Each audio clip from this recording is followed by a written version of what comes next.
You know that moment when you realize everything you thought you knew about your life was built on a lie?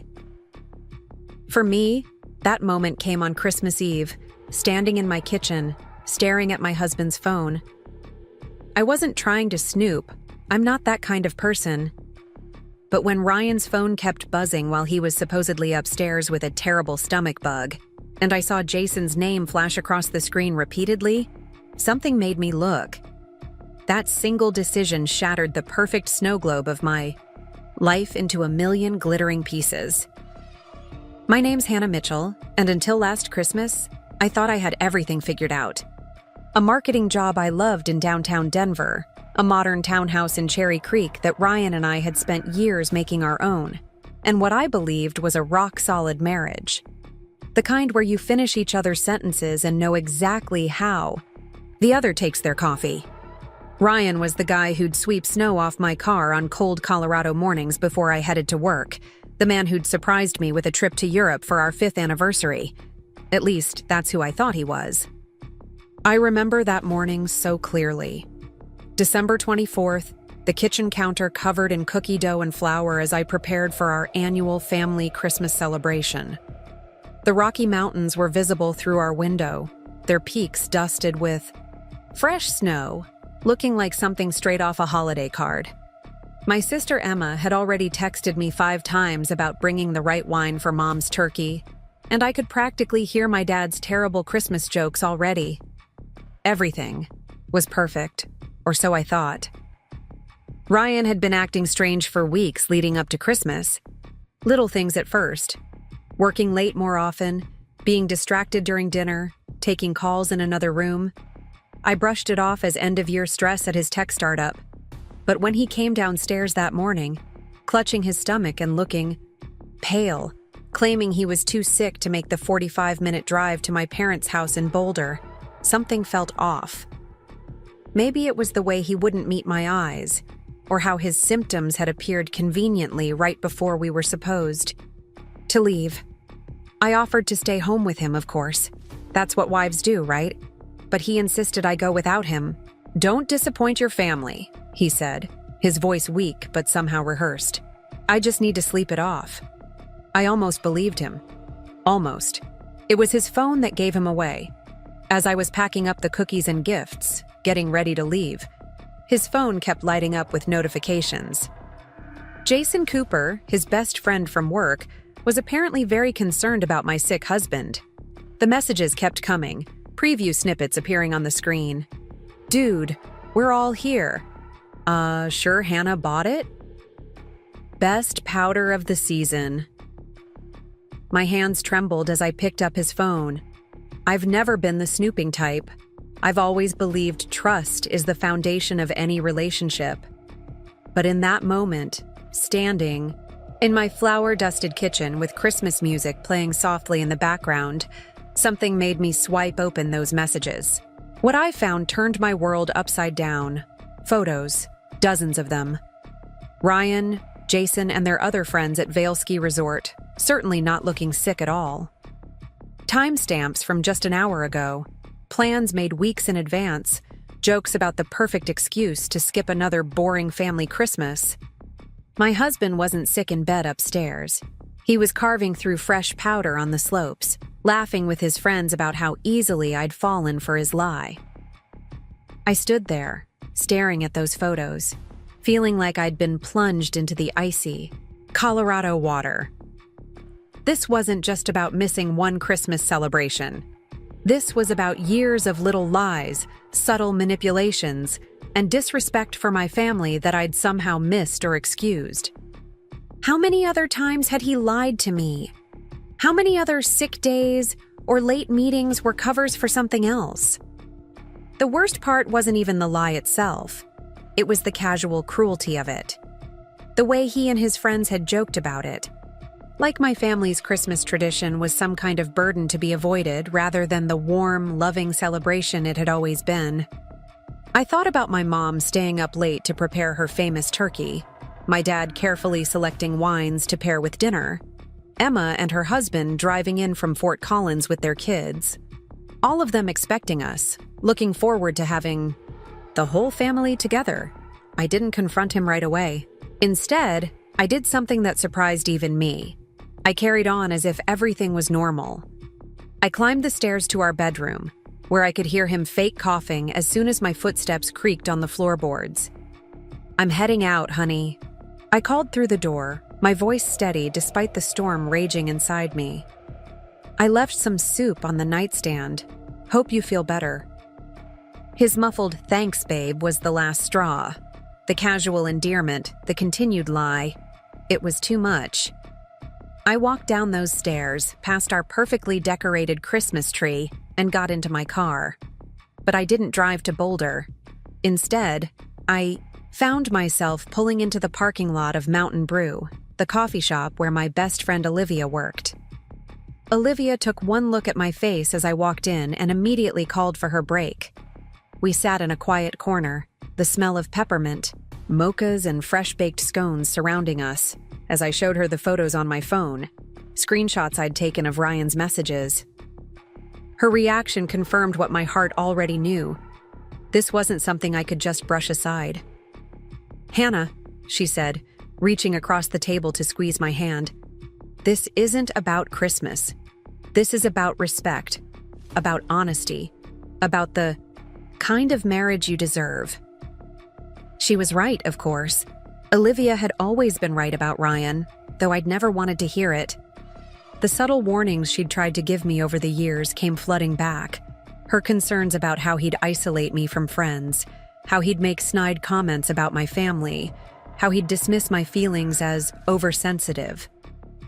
As I sat there, in that coffee shop, watching holiday shoppers hurry past the windows with their arms full of last-minute gifts, I felt something shift inside me.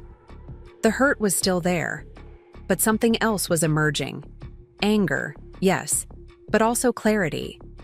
I saw, with sudden, crystal clarity, the pattern of disrespect that had been there all along. The way Ryan would roll his eyes when I talked about visiting my parents, the subtle digs about my mom's cooking, the constant excuses to miss family events. My phone buzzed. A text from Emma asking if we were on our way. Looking at her message, I made a decision. I wasn't going to let Ryan's lies ruin another family moment. I texted back that I'd be there soon, just me. "Ryan's sick," I wrote, the words tasting bitter even in text form. I'd deal with him later, but right now, I needed my family. The drive to Boulder was a blur of swirling snow and tangled thoughts. The Flatirons loomed ahead, their rocky faces dusted white, as familiar as my own reflection. I'd grown up in their shadow, learned to ski on these slopes, celebrated countless Christmases with their silhouette in the background. Now they seemed to stand as silent witnesses to my unraveling life. When I pulled into my parents' driveway, the house was exactly as it had always been. Warm lights glowing in every window, wreaths on the doors, the same slightly crooked Santa that Dad insisted on putting on the roof every year. Emma's car was already there, and I could hear the squeals of her kids inside. For a moment, I sat in my car, trying to compose myself. I didn't want to bring my drama into this space, didn't want to taint another family Christmas with tears and revelations. But families have a way of knowing when something's wrong. The moment I walked through the door, Mom took one look at my face and knew. She didn't say anything, just pulled me into one of her fierce hugs that smelled of cinnamon, and home. Dad appeared from the kitchen, still wearing the ridiculous Christmas apron Emma and I had gotten him years ago, his face creasing with concern. "Where's Ryan?" he asked, though I could tell from his tone that he already suspected something was wrong. I opened my mouth to repeat the lie about him being sick. But instead, the truth came spilling out. All of it. The fake illness, the ski trip, the messages, the years of subtle disrespect. As I talked, Emma appeared in the doorway, her eldest daughter peering around her legs curiously. What happened next reminded me why family matters so much. Instead of judgment or anger, I found only support. Mom made hot chocolate with extra marshmallows, just like when we were kids. Dad built a fire in the fireplace, its warmth chasing away the Colorado chill. Emma sent her kids to play upstairs and sat with me on the couch, holding my hand as I cried. "I feel so stupid," I whispered, watching the flames dance. How did I not see it before? "Love makes us want to believe the best in people," Mom said, her voice gentle but firm. "That's not stupidity, Hannah. That's having a good heart." As the day went on, surrounded by the love and warmth of my family, I felt something unexpected. Relief. Relief at no longer having to make excuses for Ryan's behavior. Relief at being able to just be myself with the people who knew and loved me best. We still had our traditional Christmas Eve dinner, still opened one present each before bed, a tradition from our childhood, still sang carols badly and laughed at Dad's terrible jokes. It wasn't the Christmas I'd planned, but sitting there, with my family, watching the snow fall outside and feeling the weight of truth finally spoken, I realized something important. Preparing and narrating this story took us a lot of time, so if you are enjoying it, subscribe to our channel. It means a lot to us. Now back to the story. Sometimes the greatest gift we can give ourselves is the courage to face reality, even when it hurts. Ryan's lie about being sick wasn't just about missing one family Christmas. It was about the kind of life I wanted to live, the kind of love I deserved. As the evening wound down, my phone lit up with a text from Ryan. "Feeling any better?" The casual continuation of his lie made something harden inside me. I didn't respond. Instead, I helped Mom clean up the kitchen, listened to Emma's girls sing Christmas carols, and allowed myself to be present in this moment with my real family. The people who would never lie about being sick just to avoid spending time with me. That Christmas Eve changed everything, though not in the way Ryan's ski trip pictures might suggest. It wasn't just about catching him in a lie. It was about finally seeing the truth about our relationship, about the kind of partnership I deserved, about the importance of family and genuine connection. As I lay in my old bedroom that night, listening to the familiar creaks of my parents' house and the distant sound of carolers somewhere in the neighborhood, I made myself a promise. This would be the last Christmas I spent making excuses for someone who didn't value what mattered to me. The last time I'd accept lies in place of love. If you've ever found yourself making excuses for someone who doesn't deserve them, know that you're not alone. Sometimes the bravest thing we can do is face the truth, even when it hurts. Christmas might be about tradition, but it's also about authenticity, about being with people who truly want to be with you. Don't forget to subscribe and hit that notification bell to hear what happened next, because believe me, this was just the beginning of my story. Sometimes the best gifts don't come wrapped in pretty paper, but in moments of clarity that change our lives forever. Morning came with the gentle whisper of falling snow outside my childhood bedroom window, the familiar weight of Mom's hand-quilted blanket, and the distant aroma of brewing coffee brought a momentary peace before reality crashed back in. My phone showed 15 missed calls from Ryan, each one making my stomach twist a little tighter. The last one had come in at 3 a.m. He must have finally returned from his ski adventure to find an empty house and a cold pot of get-well soup on the nightstand.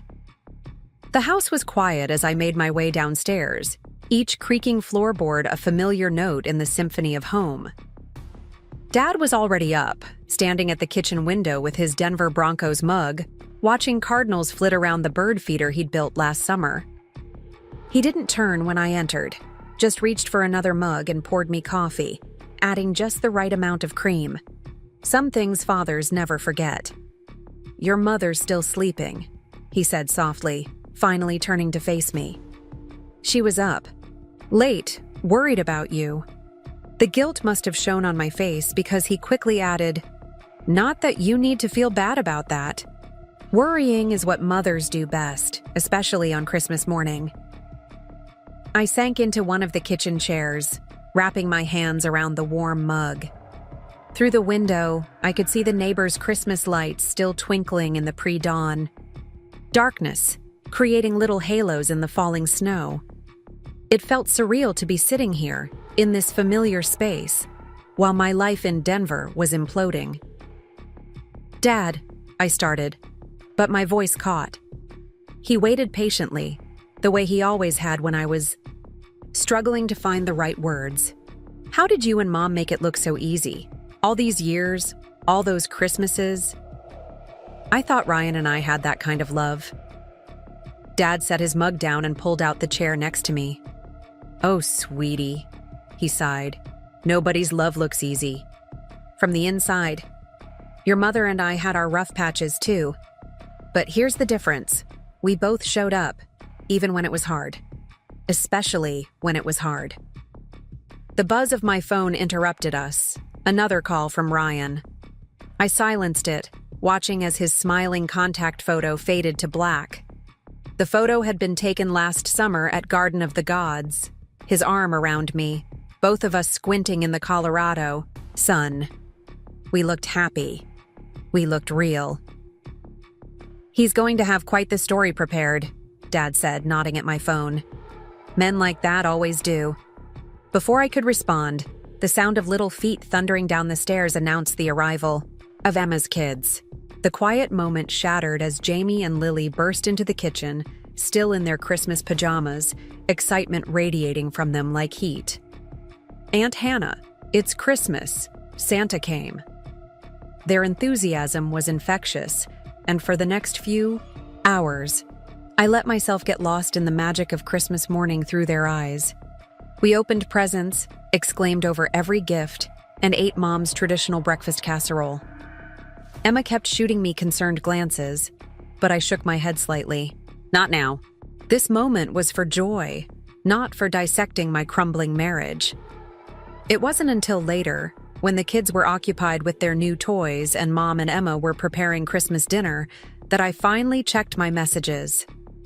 23 texts. From Ryan, each one more desperate than the last.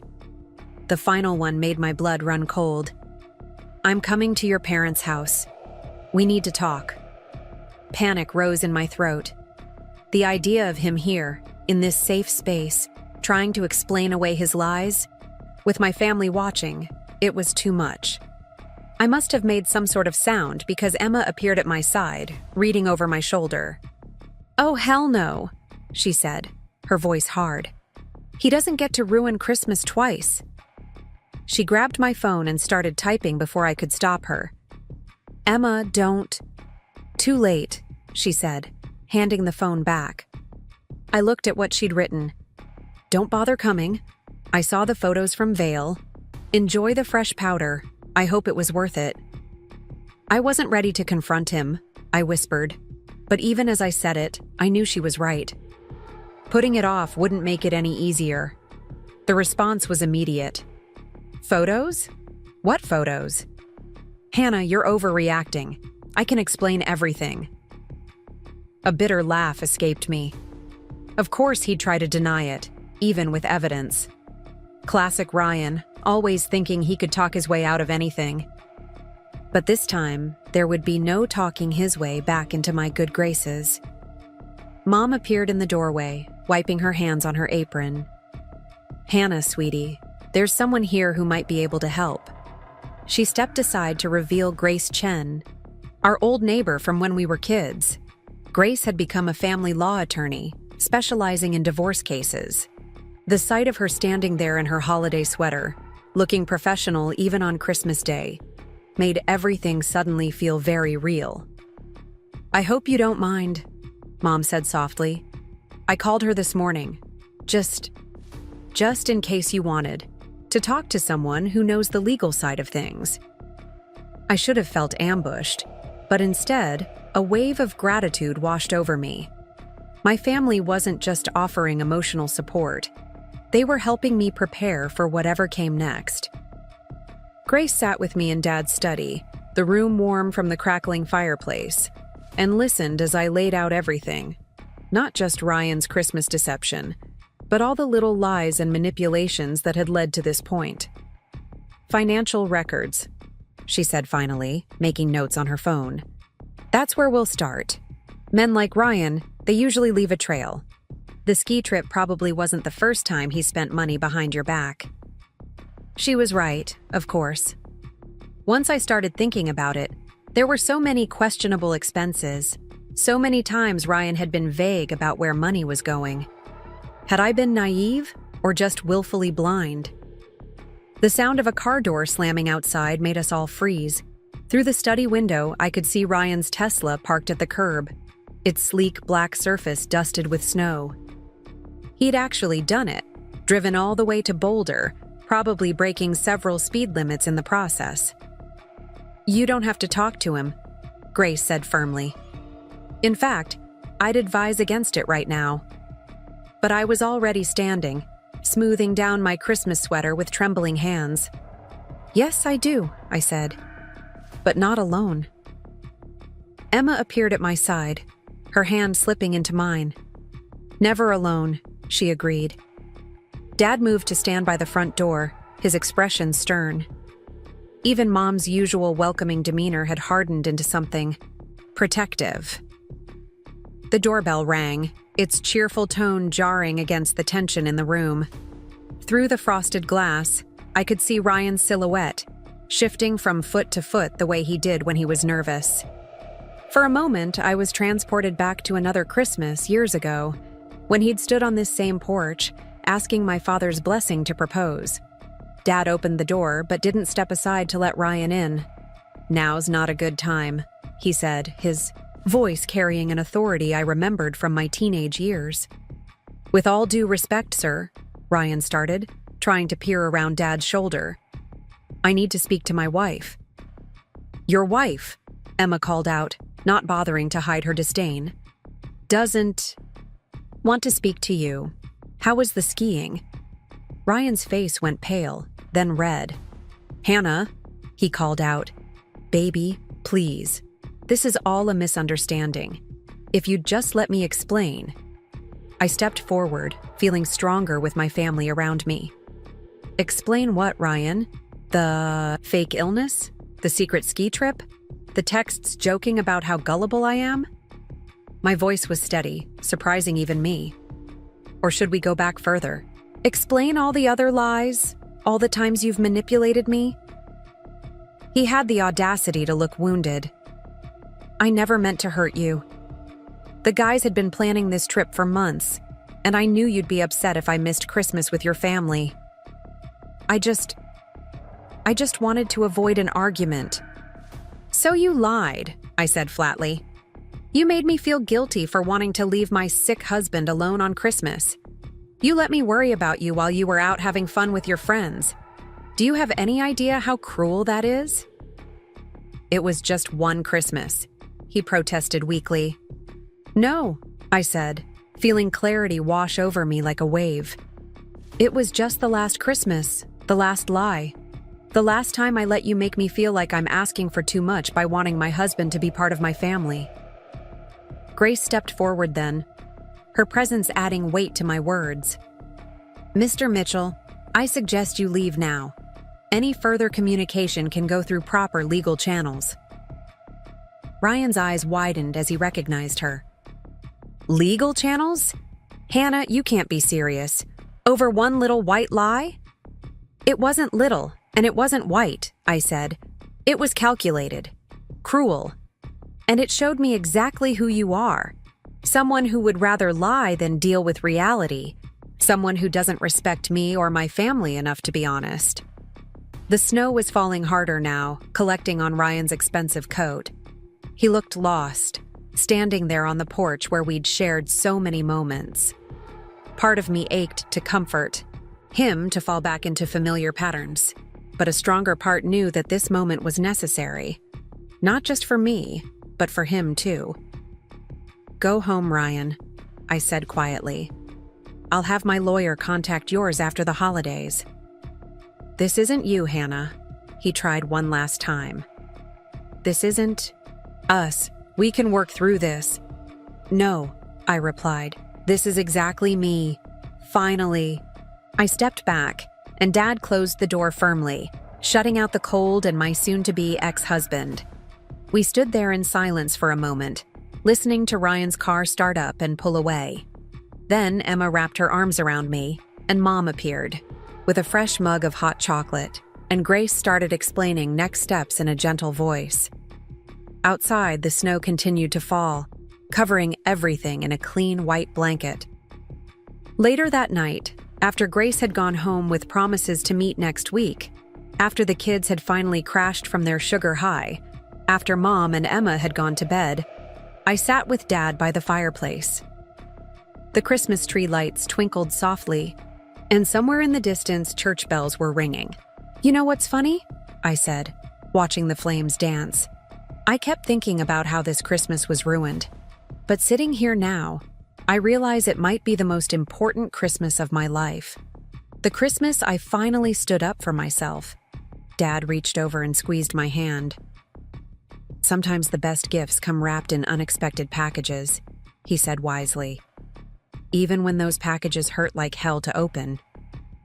I leaned my head on his shoulder, feeling both older and younger than my years.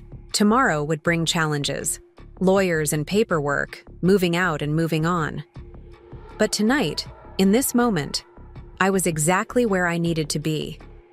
Sometimes you have to let go of the life you thought you wanted to make room for the life you deserve. The embers glowed orange in the fireplace, and outside, the snow continued to fall, covering yesterday's tracks with fresh possibilities. The drive back to Denver felt like entering another dimension. The familiar stretch of Highway 36 seemed longer somehow. Each mile marker a countdown to a reality I wasn't sure I was ready to face. Olivia insisted on coming with me, following in her car as we made our way through the lingering holiday traffic. "No way are you doing this alone," she'd said, showing up at my parents' house the day after Christmas with coffee and determination. January sunshine glinted off the snow-covered flatirons behind us as we descended into the city. Our Cherry Creek townhouse came into view, and my stomach clenched at the sight of Ryan's Tesla in the driveway. He was home, waiting. Of course he was. He'd probably calculated this exactly, knowing I'd have to come back eventually. Olivia pulled up behind me, her presence a silent support as I sat in my car, gathering courage. The Christmas wreath still hung on our front door, a cheerful mockery of the situation. Through the living room window, I could see our tree lights were still on, twinkling away as if nothing had changed. "Remember," Olivia said, appearing at my car window, "we're just here to get your essential stuff." Grace said not to engage in any discussions about the relationship or future plans. She was right, of course. Our family lawyer had been very specific about how to handle this first confrontation. The key felt heavy in my hand as I approached the door, but before I could use it, it swung open. Ryan stood there, looking disheveled in a way I'd never seen before. His usually perfectly styled hair was a mess, and he was wearing the same clothes from Christmas Day. "Hannah," he breathed, relief evident in his voice. "Thank God. I've been going crazy waiting for you to come home." "This isn't coming home," I said firmly, stepping past him into the foyer. The familiar scent of pine needles and cinnamon hit me, making my throat tight. "I'm just here to get some things." He noticed Olivia then, his expression hardening. "I should have known you'd bring her, always filling your head with ideas about our marriage." "The only one filling her head with anything is you, Ryan," Olivia shot back, with lies and manipulation. I headed straight for the stairs, trying to ignore the wave of memories that hit me with each step. The photos on the wall seemed to mock me now. Happy moments that felt tainted by what I now knew. Our wedding photo, vacation snapshots, holiday portraits that showed us smiling, while beneath the surface, cracks had been forming. "Hannah, please," Ryan called from behind me. "Can we just talk about this? I know I messed up with the ski trip, but isn't divorce a bit extreme?" I paused halfway up the stairs, turning to face him. "The ski trip was just the final straw, Ryan. It made me see everything else clearly for the first time." "Everything else?" He had the audacity to look confused. "What are you talking about?" I continued up to our bedroom, pulling out the suitcase from under the bed. The one we'd used for our anniversary trip to Europe last year. Another memory that felt different now. How many lies had been hidden behind those perfect moments? As I started packing, Ryan hovered in the doorway, watching. "You're being irrational," he said finally. "This isn't like you, Hannah. You're letting your family poison you against me." The laugh that escaped me was hollow. My family? They're the ones who've been honest with me all along. They're the ones who showed up when I needed them. "They've never liked me," he countered. "They've always tried to come between us." "No," I said, yanking open a drawer perhaps more forcefully than necessary. "You're the one who came between us.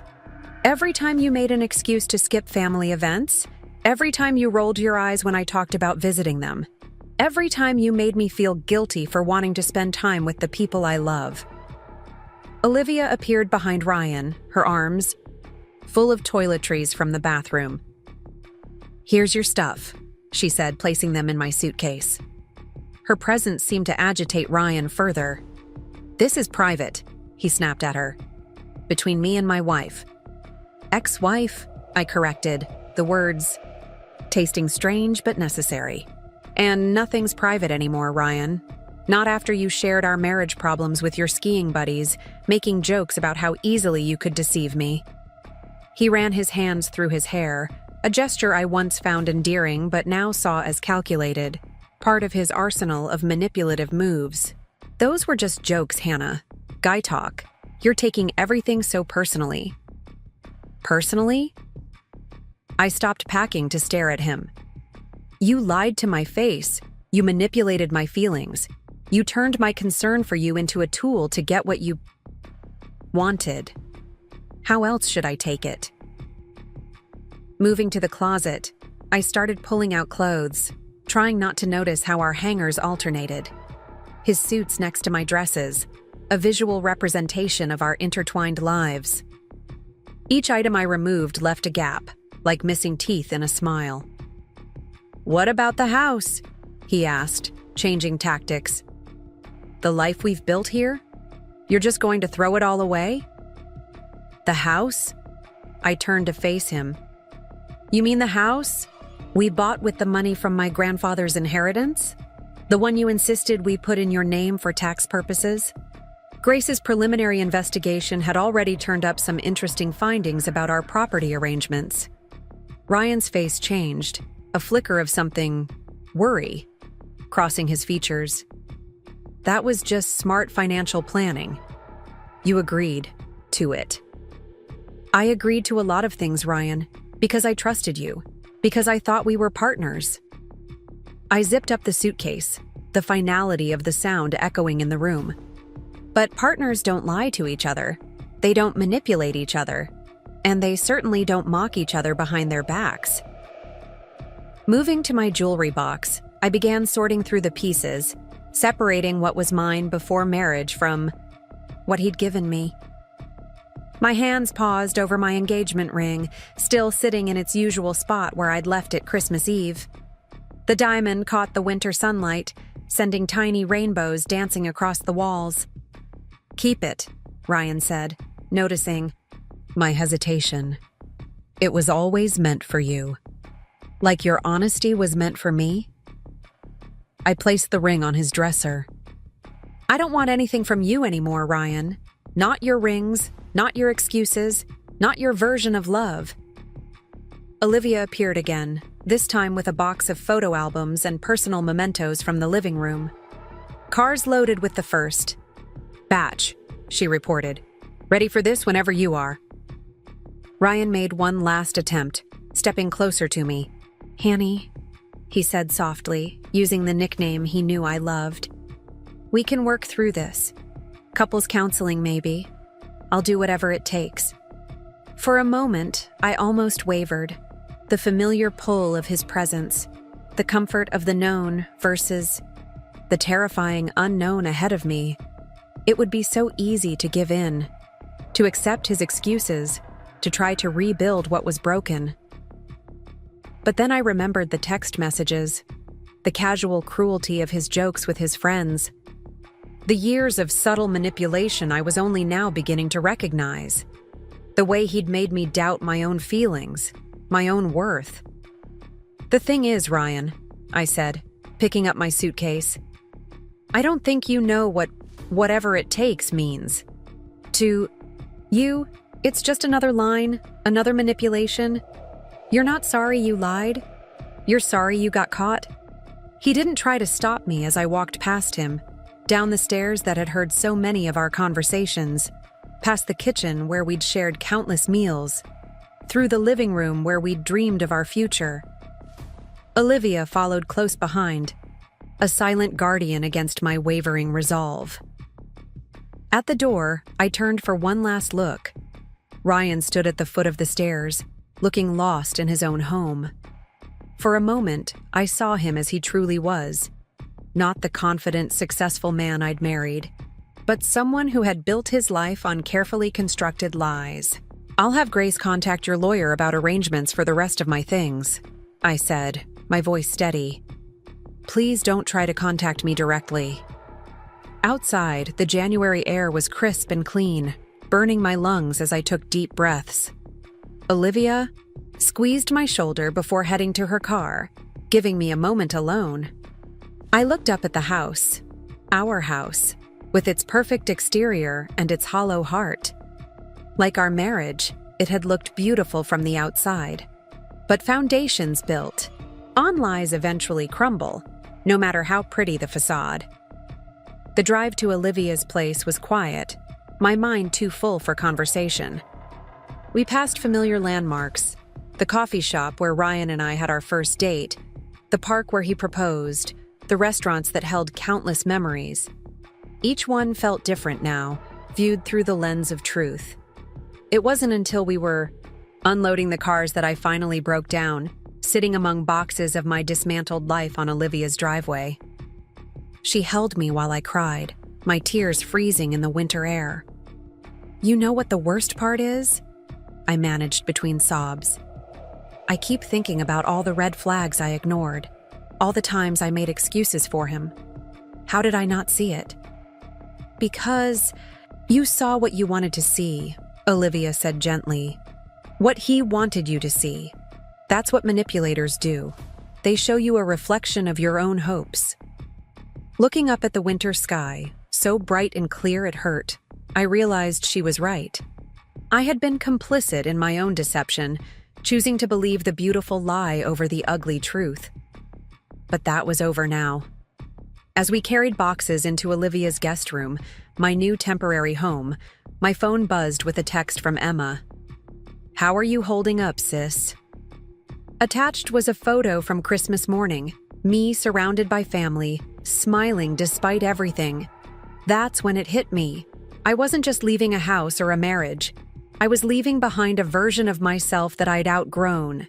The Hannah who made excuses, who accepted lies, who put everyone else's feelings before her own. She was staying behind in that Cherry Creek townhouse with its perfect Christmas wreath and its foundation of deception.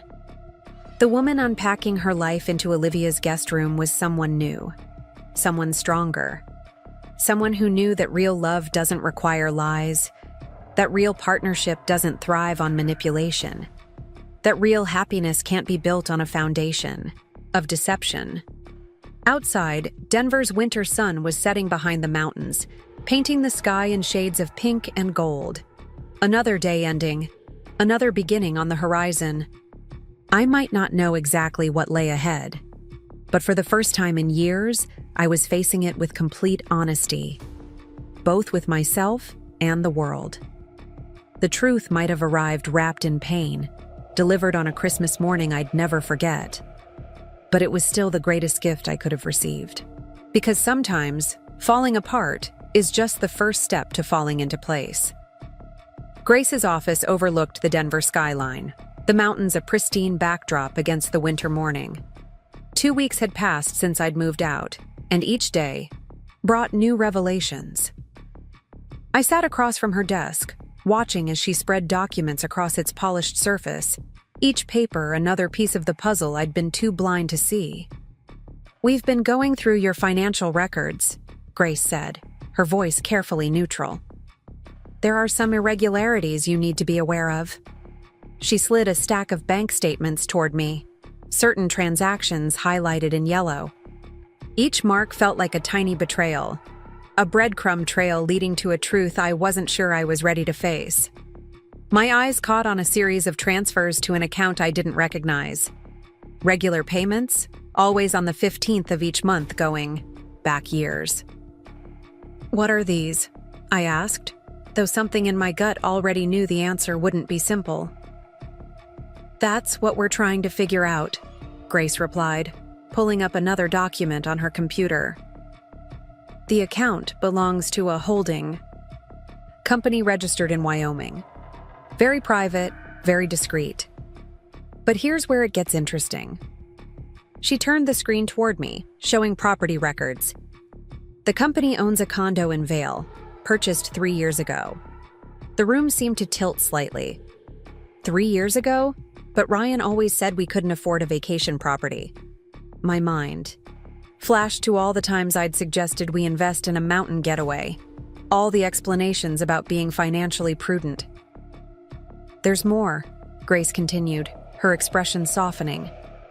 "The maintenance fees are split between two parties. Ryan's holding company and another owner." She paused, letting the implication sink in. A woman named Melissa Barrett. The name hit me like a physical blow. Melissa, Ryan's colleague from the tech startup, the one he'd always described as just a work friend. The one who'd attended our Christmas party last year, watching me with what I now realized had been thinly veiled amusement. "The payments," I said, my voice barely a whisper. "They're for the condo? Their secret love nest?" The words tasted bitter in my mouth. "It appears so," Grace confirmed. "And Hannah. There's evidence suggesting this arrangement predates your marriage." The room spun again, memories rearranging themselves like pieces of a kaleidoscope. The late nights at the office, the business trips that always seemed to coincide with ski season, the way he'd discouraged me from joining him for work events where she might be present. "I feel so stupid," I breathed, pressing my fingers to my temples. "All those times he said he was working late." "You're not stupid," Grace interrupted firmly. "You trusted your husband. That's what we're supposed to do in a marriage. He's the one who betrayed that trust." A knock at the door interrupted us, Grace's assistant with coffee. The familiar aroma helped ground me as I tried to process this new reality. Not just a lying husband, but a cheating one. Not just a Christmas deception, but years of calculated betrayal. "What do we do with this information?" I asked finally, wrapping my hands around the warm mug. "We use it," Grace said simply. "Colorado is a no-fault divorce state, but evidence of hidden assets and infidelity can impact property division, especially given the circumstances of how the condo was purchased." My phone buzzed. A text from Olivia asking how the meeting was going. Sweet, loyal Olivia, who'd given up her guest room without hesitation, who'd held me through countless crying sessions, who'd never once said, "I told you so," even though she'd had suspicions about Ryan for years. "I want everything," I heard myself say, surprising both Grace and myself with the steel in my voice. "Not because I'm greedy, but because he needs to face consequences. Real ones." Grace nodded, a slight smile playing at her lips. "That's what I wanted to hear. Now let's talk strategy." The next hour was a blur of legal terms and planning. By the time I left Grace's office, my head was spinning with information, but my heart felt oddly lighter. Knowledge, even painful knowledge, was power. The January afternoon was bright but bitter cold as I walked through downtown Denver. I had time before my shift at the bookstore. A part-time job I'd taken not for the money, but for the sense of purpose it gave my days. My feet carried me to Union Station, its grand architecture a testament to journeys begun and ended. Finding a quiet corner in the terminal's bustling interior, I pulled out my phone and did something I'd been avoiding for weeks. I opened Instagram.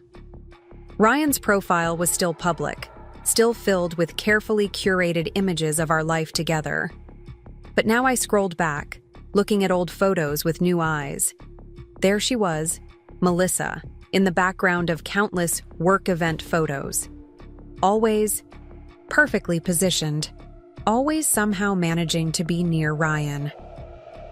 The Christmas party photo hit me hardest. Me in my favorite red dress, smiling unknowingly while my husband's mistress stood across the room, both of them sharing a secret that made me the fool. A message popped up from an unknown number. "You should know he's not who you think he is." My heart jumped, fingers hovering over the keyboard. After a moment's hesitation, I replied, "I'm starting to figure that out." The response came quickly. "I worked with them at the startup. There's more you should know. Coffee?" 20 minutes later, I was sitting across from Sarah Martinez, a former software developer at Ryan's company. Her hands shook slightly as she stirred her latte, her eyes darting around the coffee shop as if expecting to be discovered. "I left the company 6 months ago," she began without preamble. "Couldn't take the toxic environment anymore. But I kept documentation. I always keep documentation." She pulled out a USB drive, sliding it across the table. Financial records, emails, timestamps of their little meetings. I was going to use it as leverage if they ever tried to prevent me from getting another job in the industry. But when I saw you'd filed for divorce, she shrugged. "Maybe you can use it better than I can." I stared at the tiny drive, knowing it contained yet more evidence of my husband's duplicity. "Why are you helping me?" Sarah's expression hardened. "Because I watched them laugh about you. At office parties and meetings. They thought they were so clever, so above it all. It made me sick." She stood, gathering her things. "Just make him pay, okay?" The USB drive felt heavy in my pocket as I walked to work, my mind racing with possibilities. Grace would want to see its contents, of course, but part of me wondered if I really needed more proof of Ryan's betrayal. Wasn't the Christmas lie enough? The condo? The years of deception? The bookstore was quiet when I arrived, its rows of shelves offering their usual comfort. I'd taken the job on a whim, needing something to fill my days that had nothing to do with my old life. The owner, Eleanor, had hired me on the spot, somehow sensing I needed more than just employment. "You look like you've seen a ghost," she commented as I hung up my coat. Eleanor was in her 60s, with silver hair and kind eyes that missed nothing. "More like I've seen the truth," I replied, attempting a smile. "Turns out my husband's been living a double life." Eleanor didn't seem surprised. "Men like that usually are," she said wisely. "The ones who work so hard to maintain a perfect image? They're always hiding something." As I shelved books and helped customers, I let my mind wander through the years of my marriage. How many times had I ignored my instincts? How many coincidences had I chosen not to question? The way Ryan always seemed to have an explanation for everything, always so perfectly crafted to make me doubt my own perceptions. My phone buzzed again, Ryan trying to reach me through a different number since I'd blocked his usual one. "I miss you," the message read. "The house feels empty without you. Can't we at least talk?" I showed the message to Eleanor during our afternoon break. She adjusted her reading glasses, frowning at the screen. "Notice how it's all about him?" she observed. "How he feels, what he wants. Not a word about your feelings or needs." She was right, of course. Even now, Ryan was trying to manipulate the situation, to make it about his pain, his loneliness. The old Hannah would have felt guilty, would have been tempted to respond. But I wasn't that person anymore. Instead, I forwarded the message to Grace and blocked this number too. Then I threw myself into reorganizing the poetry section, letting Frost and Dickinson and Oliver speak to me of truth and nature and the wild heart's wisdom. The sun was setting when I left work, casting long shadows across the city streets. My phone had been mercifully quiet for hours, but as I approached Olivia's house, I saw a familiar car parked out front. Melissa's sleek BMW, impossible to mistake. She was leaning against the hood, wrapped in an expensive coat, looking every bit the successful tech executive. "Hello, Hannah," she said as I approached. "I think it's time we talked." My heart hammered in my chest, but my voice was steady when I replied, "I have nothing to say to you." "No?" She smiled, the expression not reaching her eyes. "Not even about the condo? The one you're trying to use against Ryan?" "You knew I existed," I said, the words bursting out before I could stop them. "You came to my home, drank my wine, watched me play the happy wife while you were sleeping with my husband." Melissa's smile widened. "Oh, honey, I didn't just know you existed. I knew exactly who you were, the trusting small-town girl Ryan married for her inheritance. The perfect cover while he built his real life. The cruelty of her words should have hurt, but instead, they filled me with an odd sense of calm." "Is that what he told you? That he married me for money?" "Among other things," she said with a shrug. "Does it matter now?" "It matters," I said, pulling the USB drive from my pocket. "Because I have proof of everything. The condo, the affair, the financial fraud, everything." For the first time, Melissa's composure cracked slightly. "What are you talking about?" "Sarah Martinez says." "Hello?" I replied, watching understanding dawn in her eyes. "Now get off my friend's property before I call the police." She left without another word, but her visit had confirmed something for me. They were scared. Ryan, Melissa, their whole carefully constructed house of cards was starting to wobble. Inside, Olivia was waiting with dinner and wine, ready to hear about my day.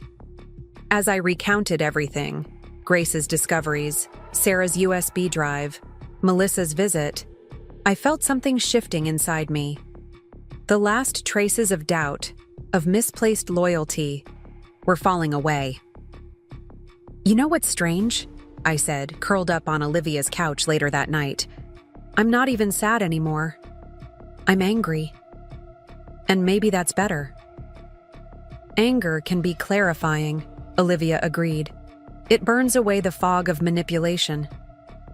Looking out at the Denver night, the city lights twinkling like earthbound stars, I thought about the woman I'd been just weeks ago, the one who decorated a Christmas tree with her lying husband, who made excuses for his absences, who believed in a love that was never real.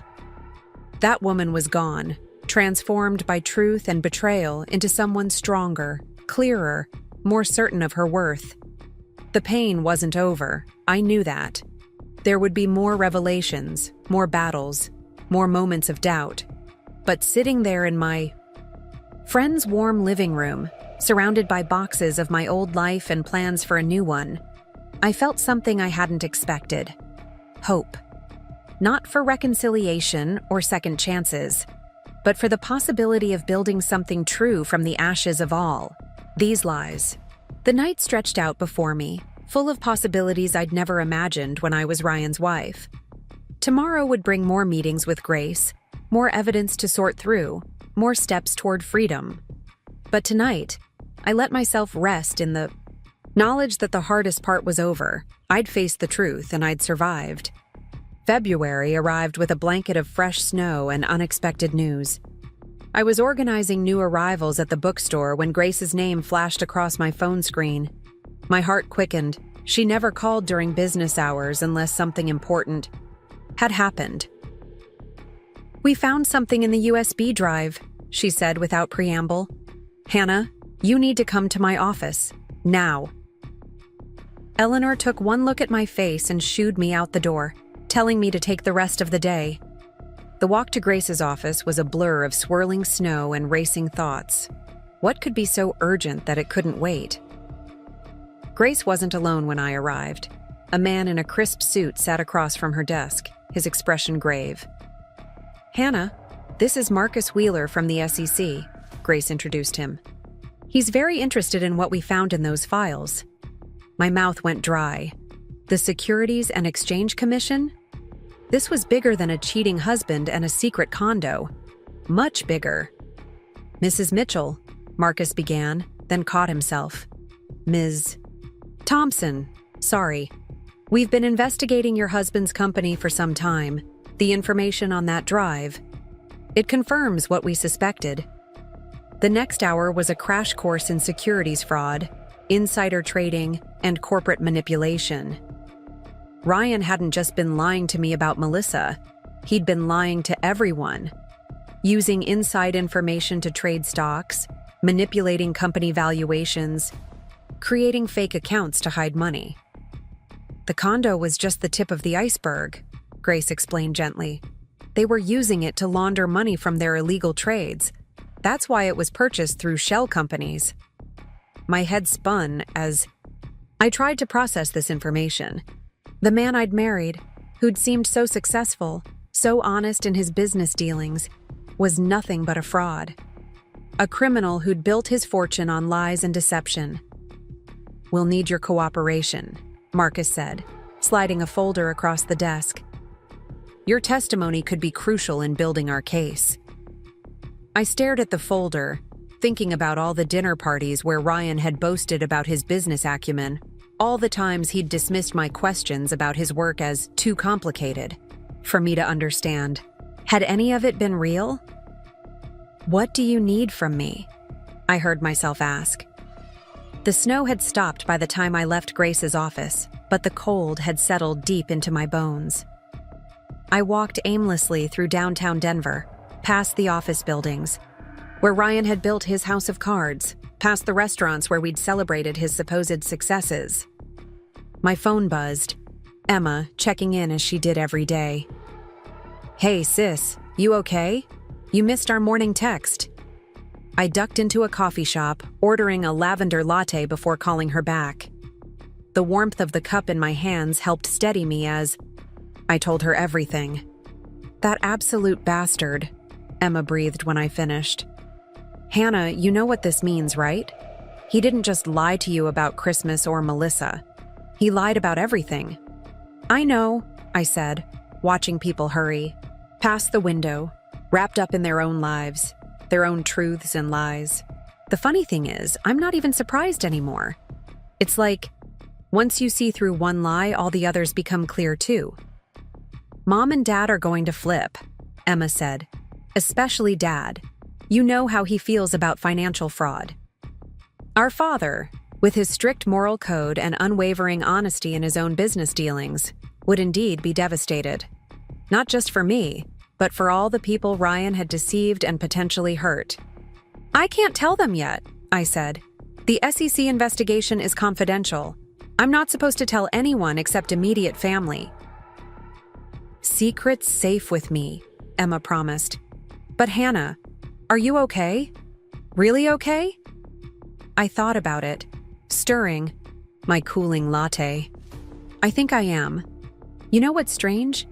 Finding out about the fraud almost makes it easier. It proves I wasn't crazy all those times I felt something was off. I wasn't being paranoid or oversensitive like he always said. I was right." After hanging up with Emma, I walked to the bookstore to apologize to Eleanor for running out earlier. She waved away my apologies and instead handed me a book, Women Who Run with the Wolves. "Sometimes," she said wisely, "when our lives fall apart, we need reminders of our own wild strength." That evening, curled up on Olivia's couch with the book and a glass of wine, my phone lit up with a text from an unknown number.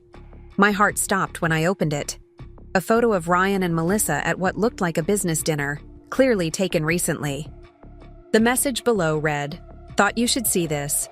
They're at Del Frisco's right now, planning their next move. Sarah." I stared at the photo, at Ryan's familiar profile, and Melissa's perfectly manicured hand on his arm. A month ago, this image would have devastated me. Now, it felt like final confirmation of what I already knew. My fingers hovered over the phone. Part of me wanted to forward the photo to Grace, more evidence for our case. But another part, a stronger part, simply didn't care anymore. Let them plot and plan. Their house of cards was already falling. Instead, I opened my laptop and began writing. Not just notes for the SEC investigation, but my story. All of it. The Christmas lie that started the unraveling, the discovery of the affair, the financial fraud. With each word, I felt stronger, more certain. Olivia found me still writing at midnight. "Can't sleep?" she asked, settling beside me with her own glass of wine. "Actually, I'm more awake than I've been in years," I replied, showing her what I'd written. I think I need to tell this story, not just for me, but for other women who might be living their own versions of this lie." She read in silence, then looked at me with tears in her eyes. "You know what I love about this? You're not writing yourself as a victim. You're writing yourself as what you are, a survivor who's reclaiming her power." The next morning, I woke early and drove to Boulder, needing to see the mountains, to remind myself of what endurance looked like. The Flatirons stood stark against the winter sky, unchanged by human dramas and deceptions. My phone buzzed, Grace asking me to come in again. More documents had been found, more evidence of Ryan's deceptions. But for the first time, I didn't feel that familiar twist of anxiety in my stomach. Instead, I felt ready. Ready to face whatever came next. Ready to tell my truth. Ready to help bring justice to all the people Ryan had deceived. At a red light, I caught my reflection in the rearview mirror. The woman looking back at me wasn't the same one who had stood in her kitchen on Christmas Eve, discovering her husband's lies. This woman had weathered storms and emerged stronger. This woman knew her worth. The light turned green, and I drove on, leaving the mountains behind but carrying their strength with me. Ahead lay more revelations, more legal battles, more moments of truth. But I wasn't afraid anymore. Every lie Ryan had told, every deception he'd crafted, had only served to set me free. In my purse, Eleanor's book sat like a talisman. "Women who run with wolves aren't meant for men who want to tame them," she'd written inside the cover. Looking back, that's exactly what Ryan had tried to do. Tame me with his lies, cage me with his deceptions. But wolves, once they taste freedom, never return to their cages. Grace's office was full of morning light when I arrived, the windows offering a clear view of the city I'd once thought I knew so well. Now I saw it differently. Not as the backdrop to my marriage, but as the setting for my renaissance. "We've subpoenaed their business records," Grace said, spreading more documents across her desk. "The SEC is moving quickly. They think Ryan and Melissa might be planning to leave the country." I thought of the photo from last night, their heads bent together at Del Frisco's. Were they planning their escape, their next deception? Or were they finally realizing that their carefully constructed world was crumbling? "Let them run," I said, surprising myself with the steel in my voice. "It'll only prove their guilt." Marcus arrived with more questions, more documents to review. Hours passed as we pieced together the elaborate fraud Ryan and Melissa had constructed. Each revelation should have hurt, should have made me question everything about my past.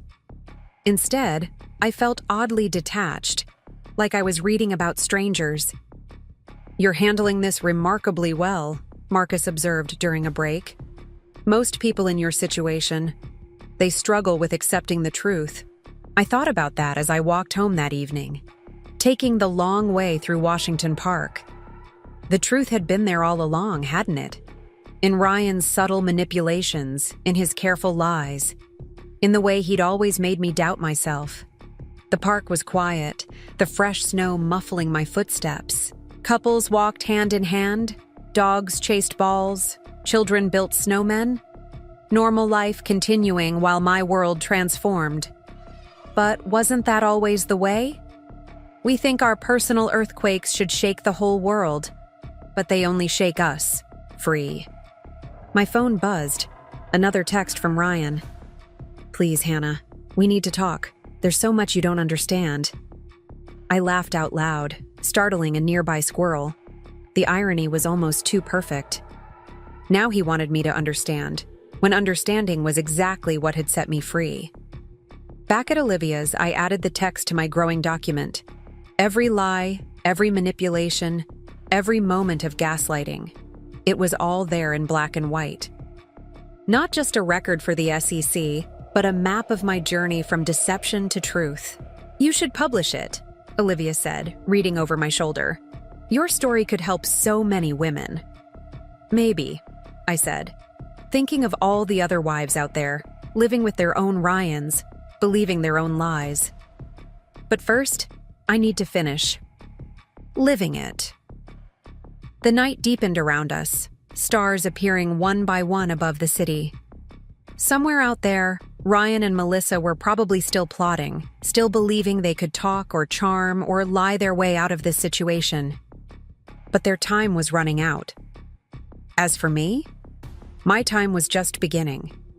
Every revelation, every piece of evidence, every moment of clarity was a step towards something new, something true, something entirely my own. The woman who had believed Ryan's Christmas lie was gone. In her place stood someone stronger, someone who knew that the greatest gift we can give ourselves is the courage to face the truth, no matter how much it hurts. Tomorrow would bring more meetings, more documents, more pieces of the puzzle.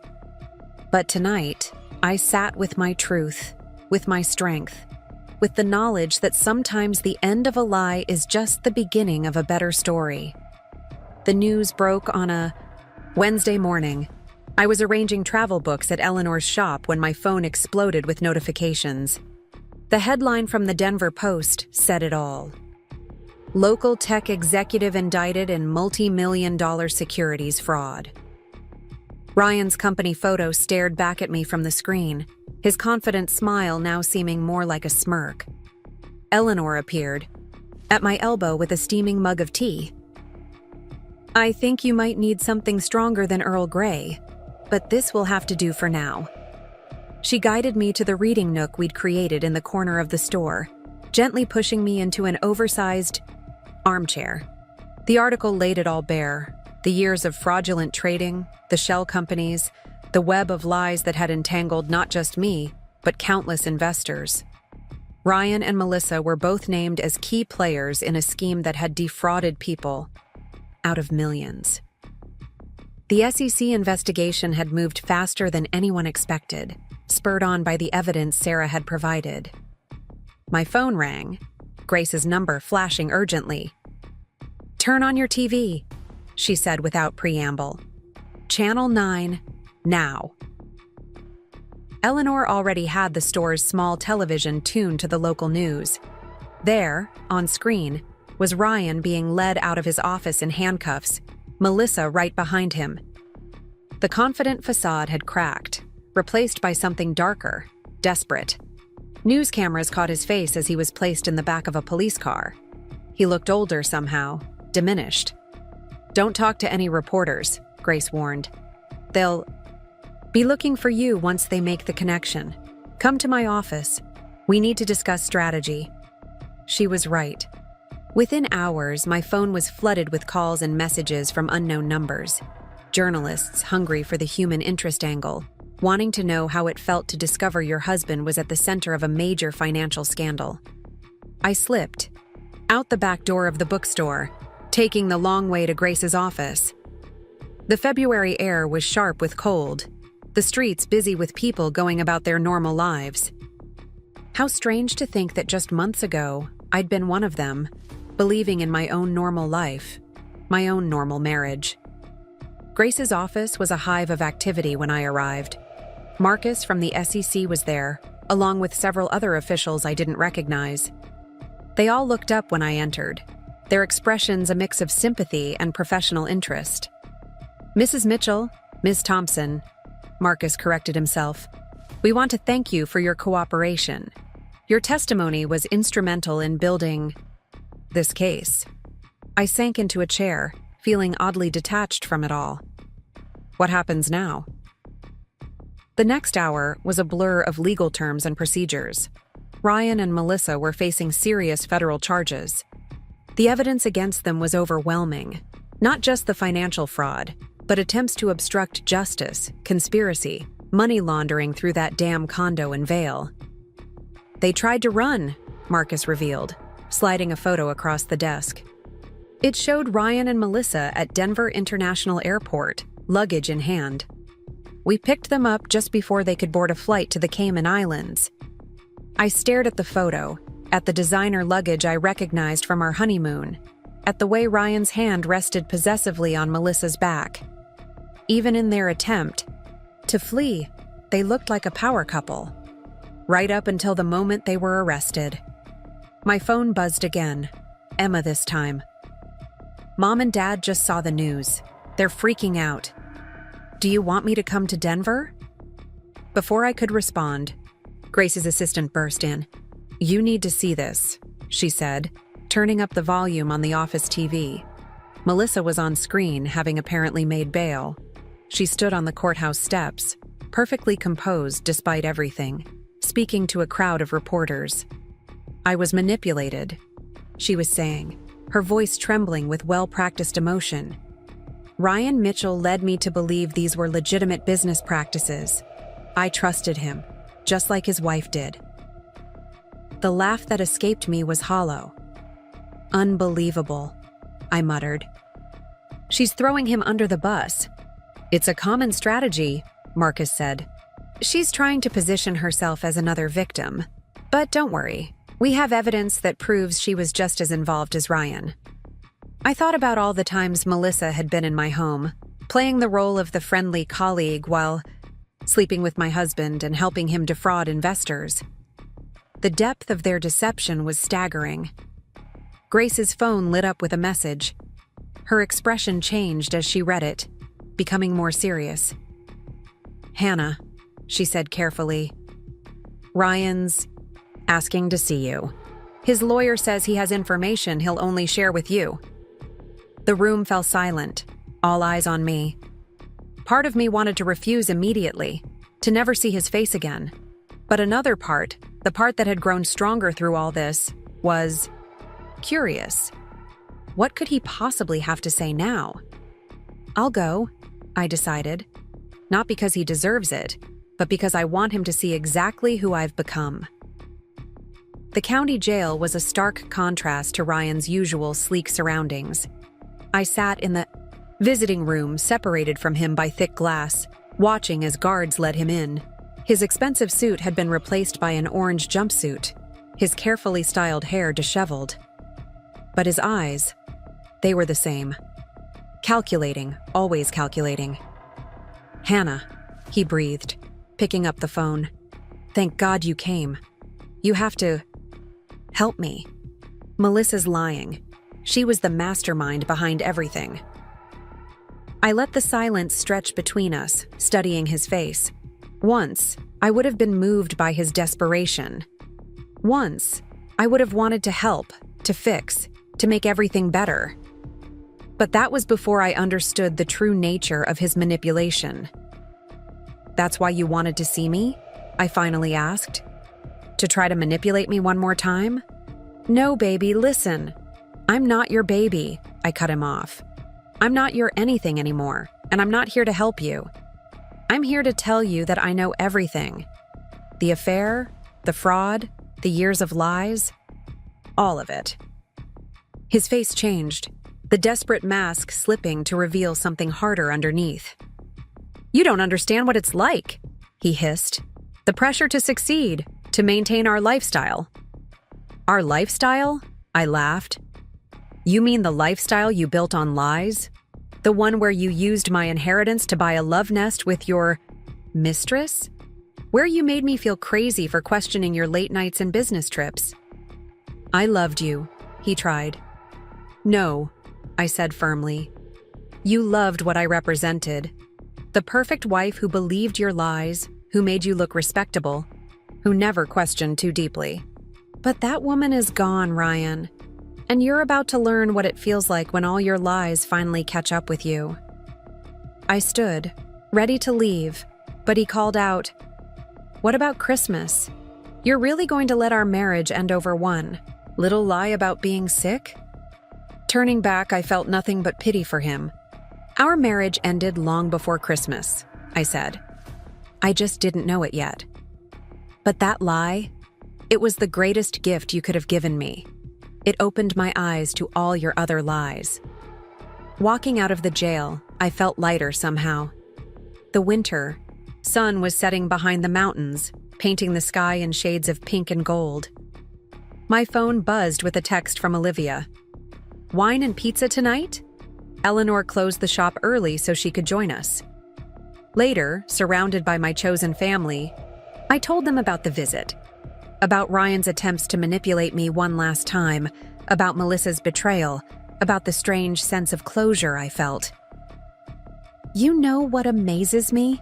Eleanor said, swirling her wine thoughtfully. "How different you are from the woman who first walked into my bookstore. You're stronger now, more certain."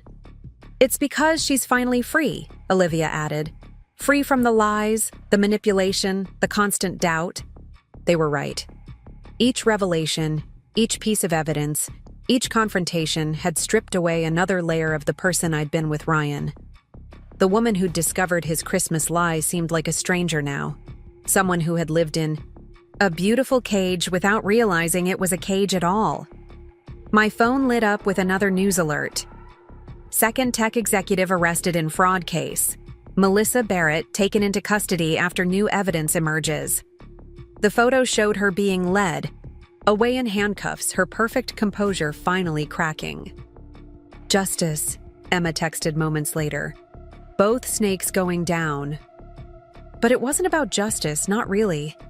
It was about truth, the kind that sets you free, even when it hurts. The kind that forces you to grow, to change, to become someone stronger than you ever thought possible. Outside, Denver's lights twinkled against the dark mountain sky. Somewhere in a jail cell, Ryan was facing his own truths, his own consequences. Somewhere in another cell, Melissa was learning that betrayal works both ways. And here, in this warm room filled with love and understanding, I was exactly where I needed to be. The journey hadn't been easy, from that Christmas morning discovery to federal indictments, from heartbreak to healing. But it had led me home. Not to a place, but to myself. Eleanor raised her glass in a toast. "To truth," she said simply.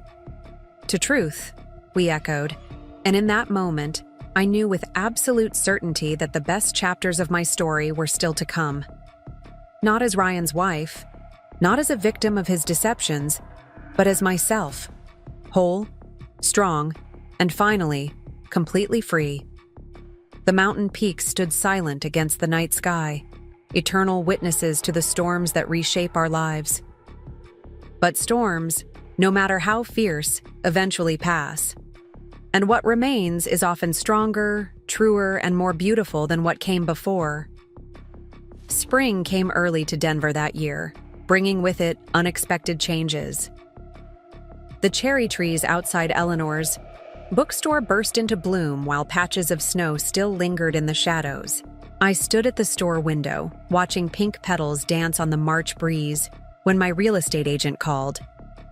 "The townhouse sale is final," Maria announced. "Given everything that's happened, we got an amazing price." She wasn't exaggerating. The property values in Cherry Creek had soared, and despite Ryan's legal troubles, our home had sold well above asking price. I thanked her and hung up, feeling a peculiar mix of emotions. The townhouse had been my dream home once, filled with carefully chosen furniture and color-coordinated decor. Now it belonged to someone else, along with all the memories it held. "Good news?" Eleanor asked, appearing with 2 mugs of her special blend tea. "The house sold," I said, accepting the steaming cup. "It's really over." Eleanor smiled, her silver hair catching the morning light. "Not over, dear. Just beginning." She was right, of course. The proceeds from the house sale meant I could finally move out of Olivia's guest room, find my own place, start fresh. The thought was both terrifying and exhilarating. The bell above the door chimed, and Sarah Martinez walked in, looking different from the nervous whistleblower I'd met months ago. Success suited her. After exposing Ryan and Melissa's fraud, she'd been hired by a prestigious tech firm that valued ethical leadership. "I brought bagels," she announced, holding up a paper bag from the local deli. "And news." We gathered in the reading nook, our unofficial meeting spot for updates on the ongoing legal saga. The preliminary hearing was approaching, and the prosecution had been building an increasingly strong case. "They're offering Melissa a deal," Sarah revealed, spreading cream cheese on a bagel. "Reduced charges in exchange for testifying against Ryan. Word is, she's going to take it." I absorbed this information, surprised by my own lack of reaction. Once, the thought of their betrayal had consumed me. Now, it felt distant, like reading about strangers in a newspaper. "How's the new job?" I asked instead, genuinely interested in Sarah's fresh start. Her face lit up as she described her current projects, the ethical standards her new company maintained, the mentorship program she was developing for young women in tech. Watching her enthusiasm, I felt a spark of something familiar, the desire to make a difference, to create positive change from negative experiences.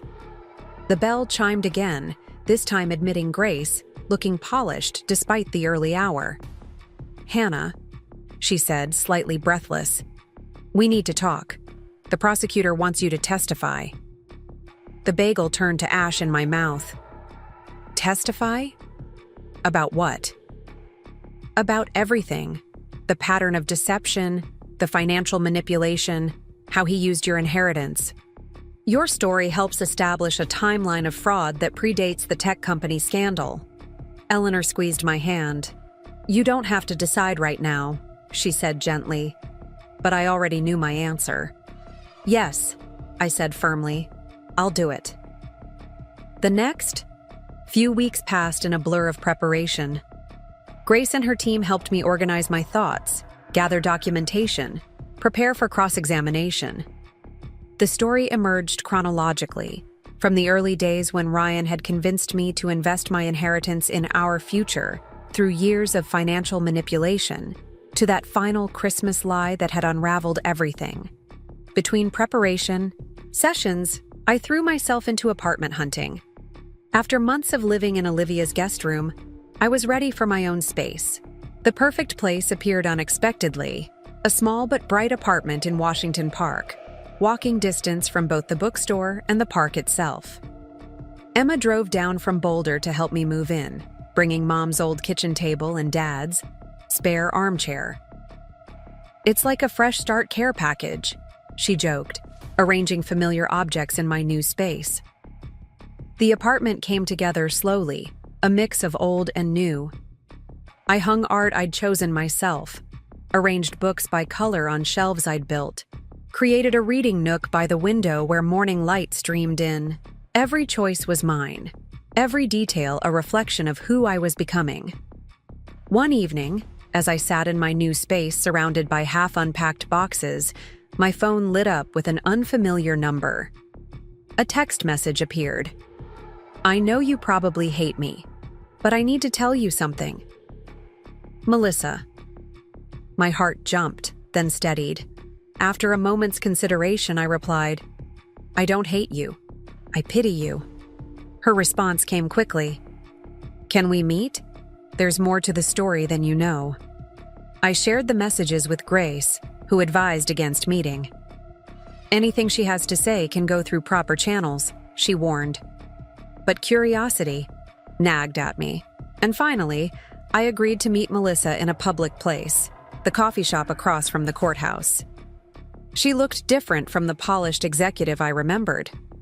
House arrest had dulled her shine, replaced designer clothes with simple jeans and a sweater.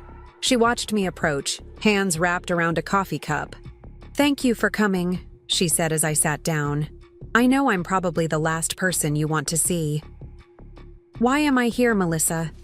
She took a deep breath. Because I owe you the truth. Not the prosecutor's version, not Ryan's lies, but what really happened. What followed was a story of ambition, manipulation, and moral compromise. How Ryan had spotted her talent early in her career, mentored her, groomed her not just for an affair, but for complicity in his schemes. How he'd used similar tactics with both of us, playing on our trust, our desire to please, our willingness to overlook red flags. I'm not asking for forgiveness, she finished. I made my choices. But you should know, he planned everything, including your marriage. The words hit me like a physical blow. What do you mean? He knew about your inheritance before he ever asked you out. He chose you, Hannah, just like he chose me. We were both just pieces in his game. I sat back, letting this new information settle. Strangely, it didn't hurt as much as it might have once.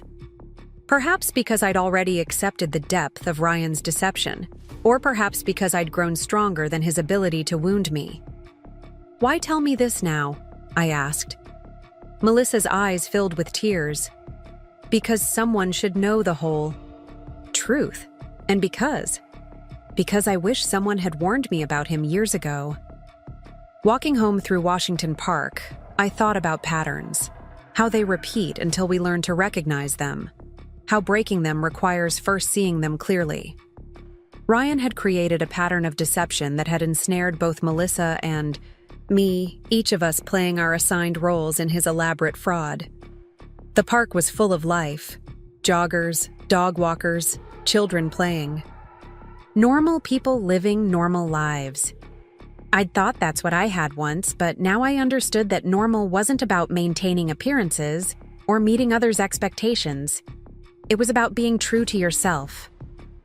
Back in my apartment, I opened my laptop and began to write. Not just notes for my testimony, but the whole story. From that first meeting with Ryan through the Christmas lie to this moment of clarity. As words filled the screen, I realized I was writing not just my story, but a warning, a guide, a beacon for others who might be trapped in their own beautiful lies. Olivia called to check on me, worried about my meeting with Melissa. "Are you okay?" she asked. "Do you need company?" "Actually," I said, surprising myself, "I'm good, really good. For the first time, I feel like I understand everything. Not just what happened, but why." The next morning brought another shift. Eleanor offered me a partnership in the bookstore. "You've brought new life to this place," she said. "New ideas, new energy. I'm not getting any younger, and I'd love to know my life's work is in good hands." The offer took my breath away. This quiet sanctuary that had helped heal me could become partly mine, a place to build something honest and true. Spring advanced, turning the world green and new. My testimony date approached, bringing with it not anxiety but a sense of purpose.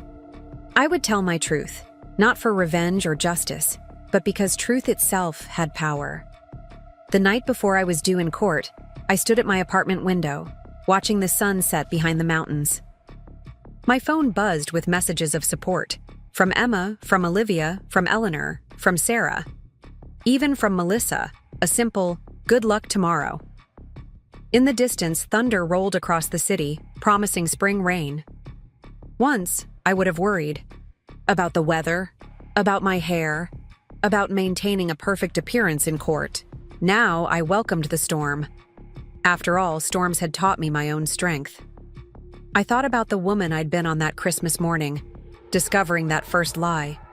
She seemed like a stranger now, someone who had lived in fear of disturbing the surface of her perfect life.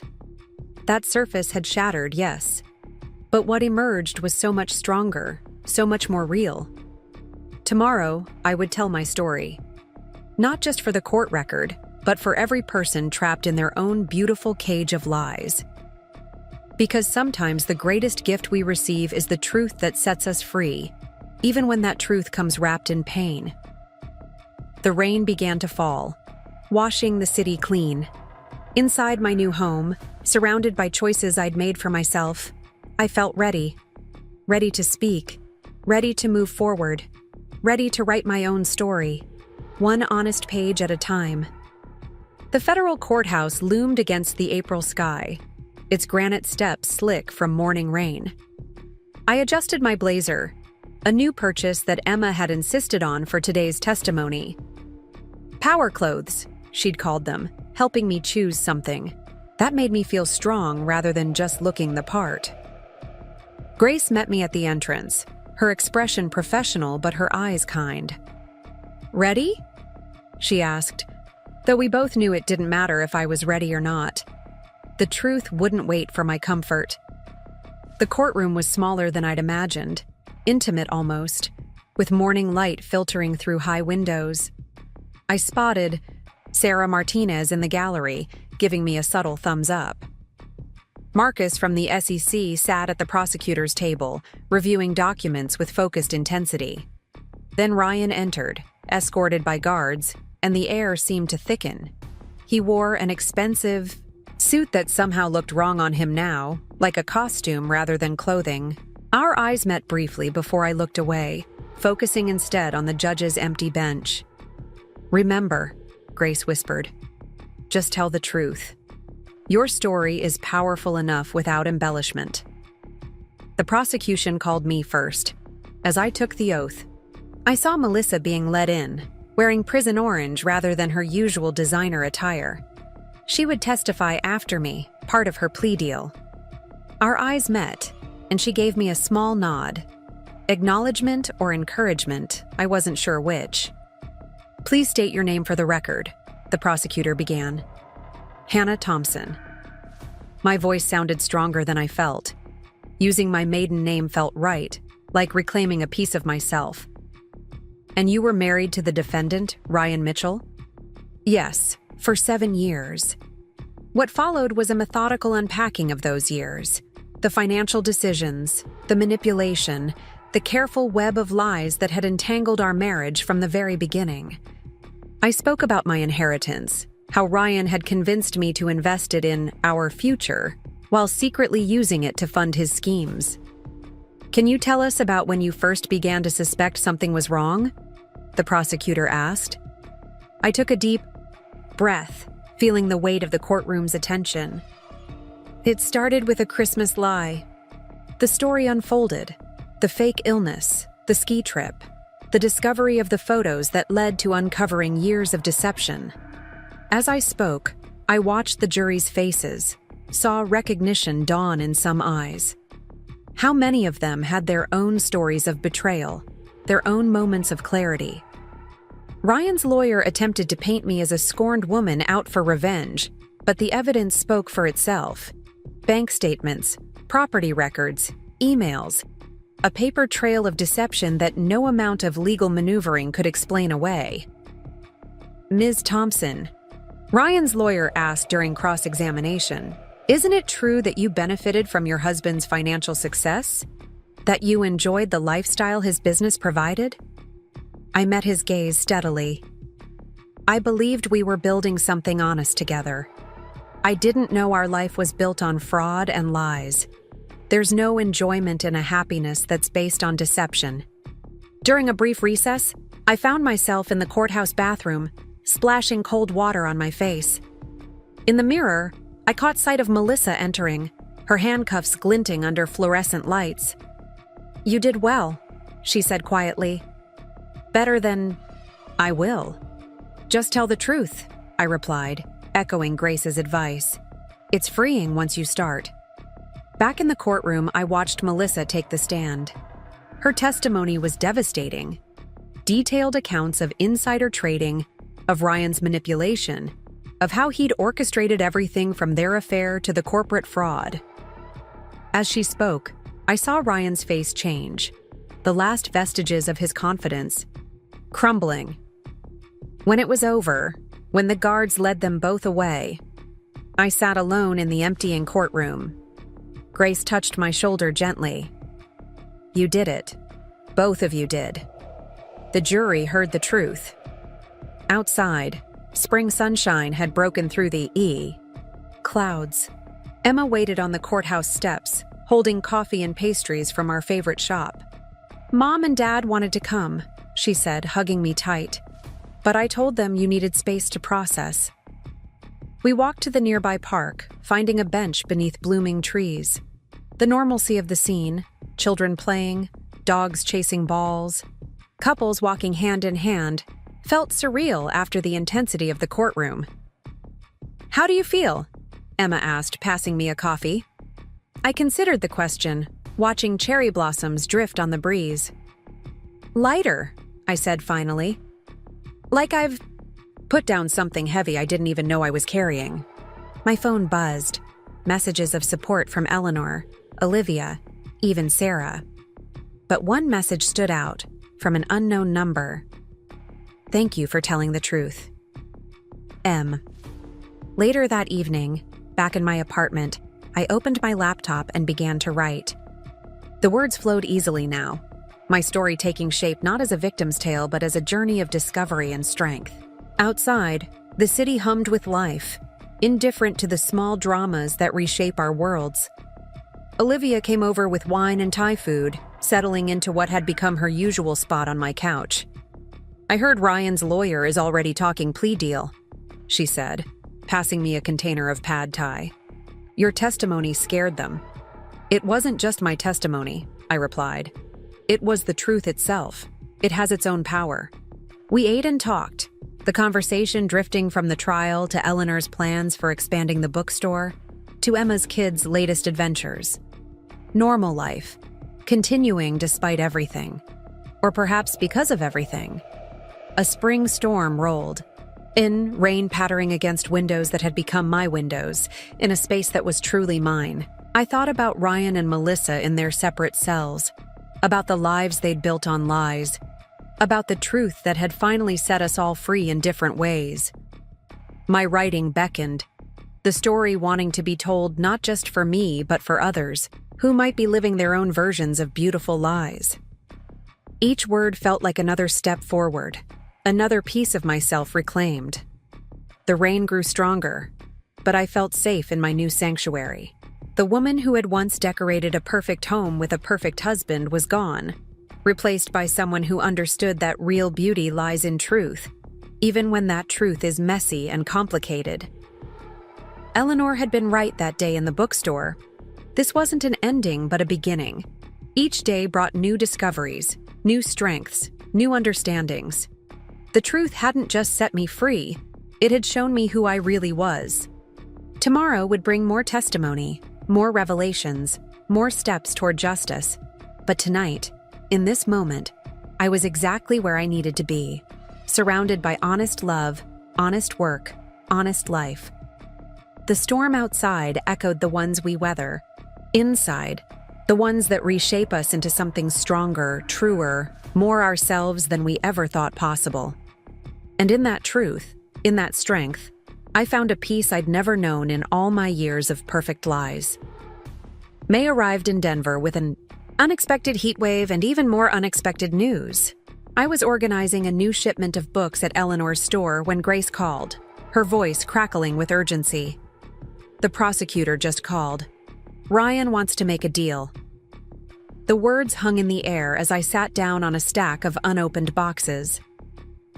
Through the store window, I could see people strolling past in summer clothes, enjoying the unseasonable warmth.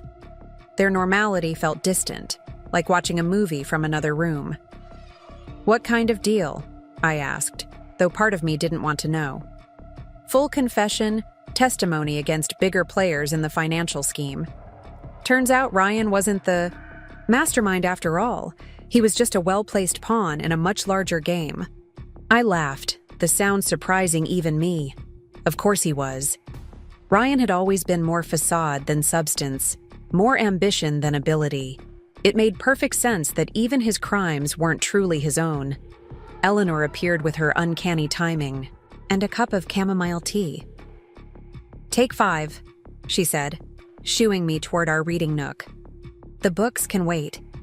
I filled her in as we sat among the shelves, the familiar scent of paper and possibilities surrounding us.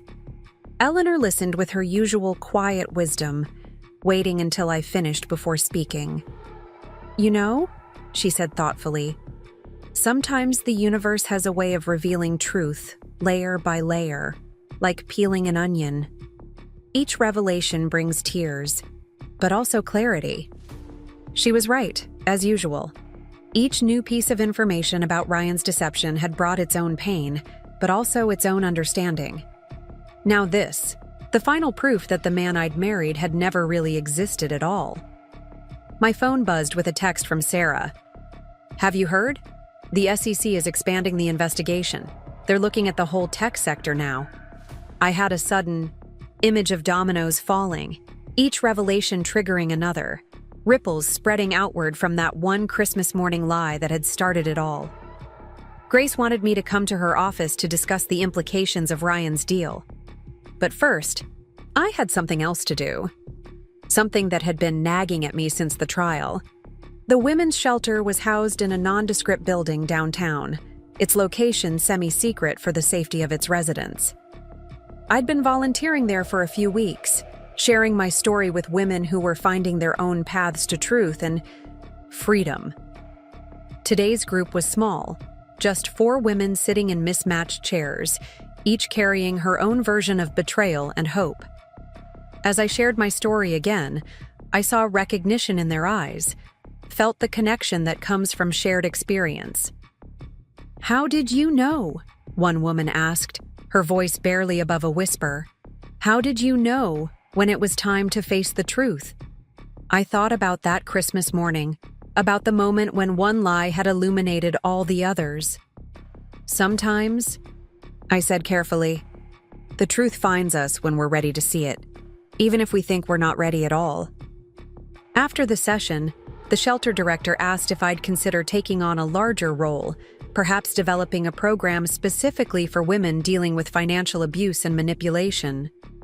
"Your story resonates," she explained, "and you have a way of helping others see their own strength." Driving home through the evening traffic, I pondered her offer. The bookstore partnership with Eleanor was flourishing, but this felt like another piece of the puzzle falling into place. Using my experience to help others find their way to truth. Wasn't that the best revenge against all the lies? My apartment welcomed me with the peace I'd worked so hard to create. Plants thrived on windowsills, books lined shelves in rainbow, order, and the reading nook I'd carved out caught the last rays of sunset. Emma called as I was making dinner, her voice excited. "Did you see the news?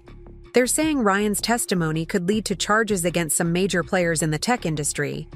You started something huge, sis." But I hadn't started it, not really. Ryan's Christmas lie had been the catalyst, the first crack in a foundation that had been rotten all along. Later that night, unable to sleep, I walked to Washington Park. The spring night was alive with possibility, the paths lit by antique lampposts that cast warm pools of light. Near the lake, I spotted a familiar figure, Melissa, now out on bail pending her reduced sentence. She sat alone on a bench, staring at the water. For a moment, I considered turning back, but something made me approach, sitting down beside her, with enough space between us for our complicated history. "I heard about Ryan's deal," she said without looking at me. "Did you know?" I asked. "About the bigger scheme?" She laughed softly. "I knew there were things I didn't know. Isn't that always the way? We think we're in control, in the know, but we're just playing our assigned roles." We sat in silence, watching moonlight dance on the lake's surface. 2 women who had loved the same man, been deceived by the same lies, found truth in different ways. "What will you do now?" I asked finally. "Testify. Face the consequences. Try to build something real for once." She turned to look at me. "What about you?" I thought about Eleanor's bookstore, about the women's shelter, about the story taking shape on my laptop. I'm already doing it, I realized, building something real. Walking home, I felt a shift in the night air, a change, in the wind that had nothing to do with weather. Tomorrow I would call Grace, learn the details of Ryan's deal. I would work at the bookstore, meet with the shelter director, continue writing my story. But tonight, under a sky full of stars, I understood something important. The truth doesn't just set us free. It shows us who we really are when all the lies are stripped away. My phone lit up with a message from Eleanor. New shipment of books arriving tomorrow. Theme is Phoenix Rising. Stories of renewal and rebirth. Seemed appropriate. I smiled, thinking of all the women who would find these books, perhaps see their own stories reflected in those pages. How many of them were living behind perfect facades, waiting for their own moment of truth? The night had grown cooler, but I didn't mind. Spring in Denver was like that. Constant change, unexpected warmth, followed by surprising chill. Like life itself, once you stripped away the pretense of control. Back in my apartment, I opened my laptop and began to write. Not about Ryan's deal or the expanding investigation, but about truth itself. How it finds us, how it changes us, how it leads us to places we never expected to go. Outside, the city hummed with life, with countless stories unfolding behind lit windows and closed doors. How many other women were having their own moments of revelation tonight? How many were finding their own paths to truth? The words flowed, easily now, no longer a testimony of pain, but a map for others who might be starting their own journeys. Each sentence felt like another step forward, another piece of myself discovered rather than recovered. Tomorrow would bring new challenges, new revelations, new opportunities for growth. But tonight, in this moment, I was exactly where I needed to be. Living my truth, helping others find theirs, building something real from the ashes of beautiful lies. The night deepened around me as I wrote, but I felt more awake than ever. This was what clarity felt like. Not the harsh light of exposure, but the gentle dawn of understanding. Each word was another step away from the woman who had believed in perfect lies, and toward someone stronger, truer, more real. Spring bloomed outside my window, promising renewal, while inside, my own story continued to unfold. Not as Ryan's wife, not as a victim of deception, but as myself. Finally, completely, truthfully myself. Summer descended on Denver with unexpected ferocity, the June heat turning the city into a shimmering mirage. I stood in the community center's newly renovated conference room, surrounded by women who had come to hear about financial independence and emotional healing. The irony wasn't lost on me.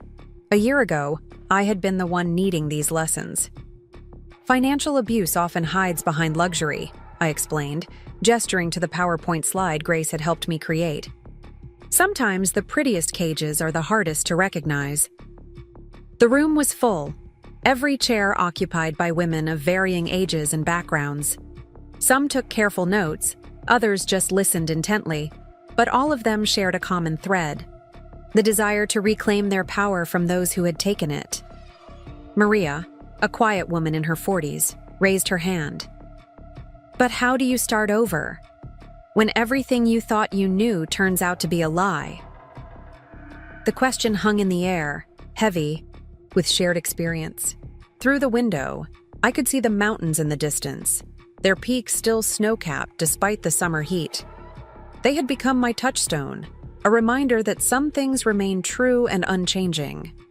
You start with one truth, I said finally. One small piece of reality that you know is absolutely yours, and you build from there. After the session, Sarah lingered to help me pack up. She'd become a regular at these workshops, offering her expertise on corporate manipulation and whistleblower protection. The tech industry was still reeling from the revelations that had started with Ryan's case. The SEC announced 3 more indictments today, she mentioned, stacking chairs. The ripple effect keeps growing. I nodded, thinking of the dominoes that had started falling that Christmas morning. What had seemed like a personal betrayal had unveiled a web of corporate corruption that stretched across the industry. My phone buzzed. Eleanor texting about a special delivery at the bookstore. We'd recently expanded the self-help section to include resources for women rebuilding their lives after betrayal. The books kept selling out faster than we could stock them. The drive to the bookstore took me past my old neighborhood in Cherry Creek. The townhouse had new owners now, a young family who had painted the door a cheerful yellow. I felt no pang of loss as I passed, that life belonged to a different person. Eleanor was arranging a window display when I arrived, carefully positioning books about transformation and renewal. She'd developed a sixth sense for what our customers needed, often before they knew themselves. "Look what arrived," she said, gesturing to a box on the counter. Inside was the first printed copy of my book, Beautiful Lies, A Story of Truth and Freedom. The cover was simple but striking, a shattered mirror reflecting multiple versions of reality. Holding it felt surreal, like touching a piece of my own transformation made tangible. "The publisher wants you to do a reading next month," Eleanor mentioned casually, though her proud smile gave her away. "They think your story could help a lot of people." A bell chimed as Olivia burst in, waving her phone excitedly. "Have you seen the news?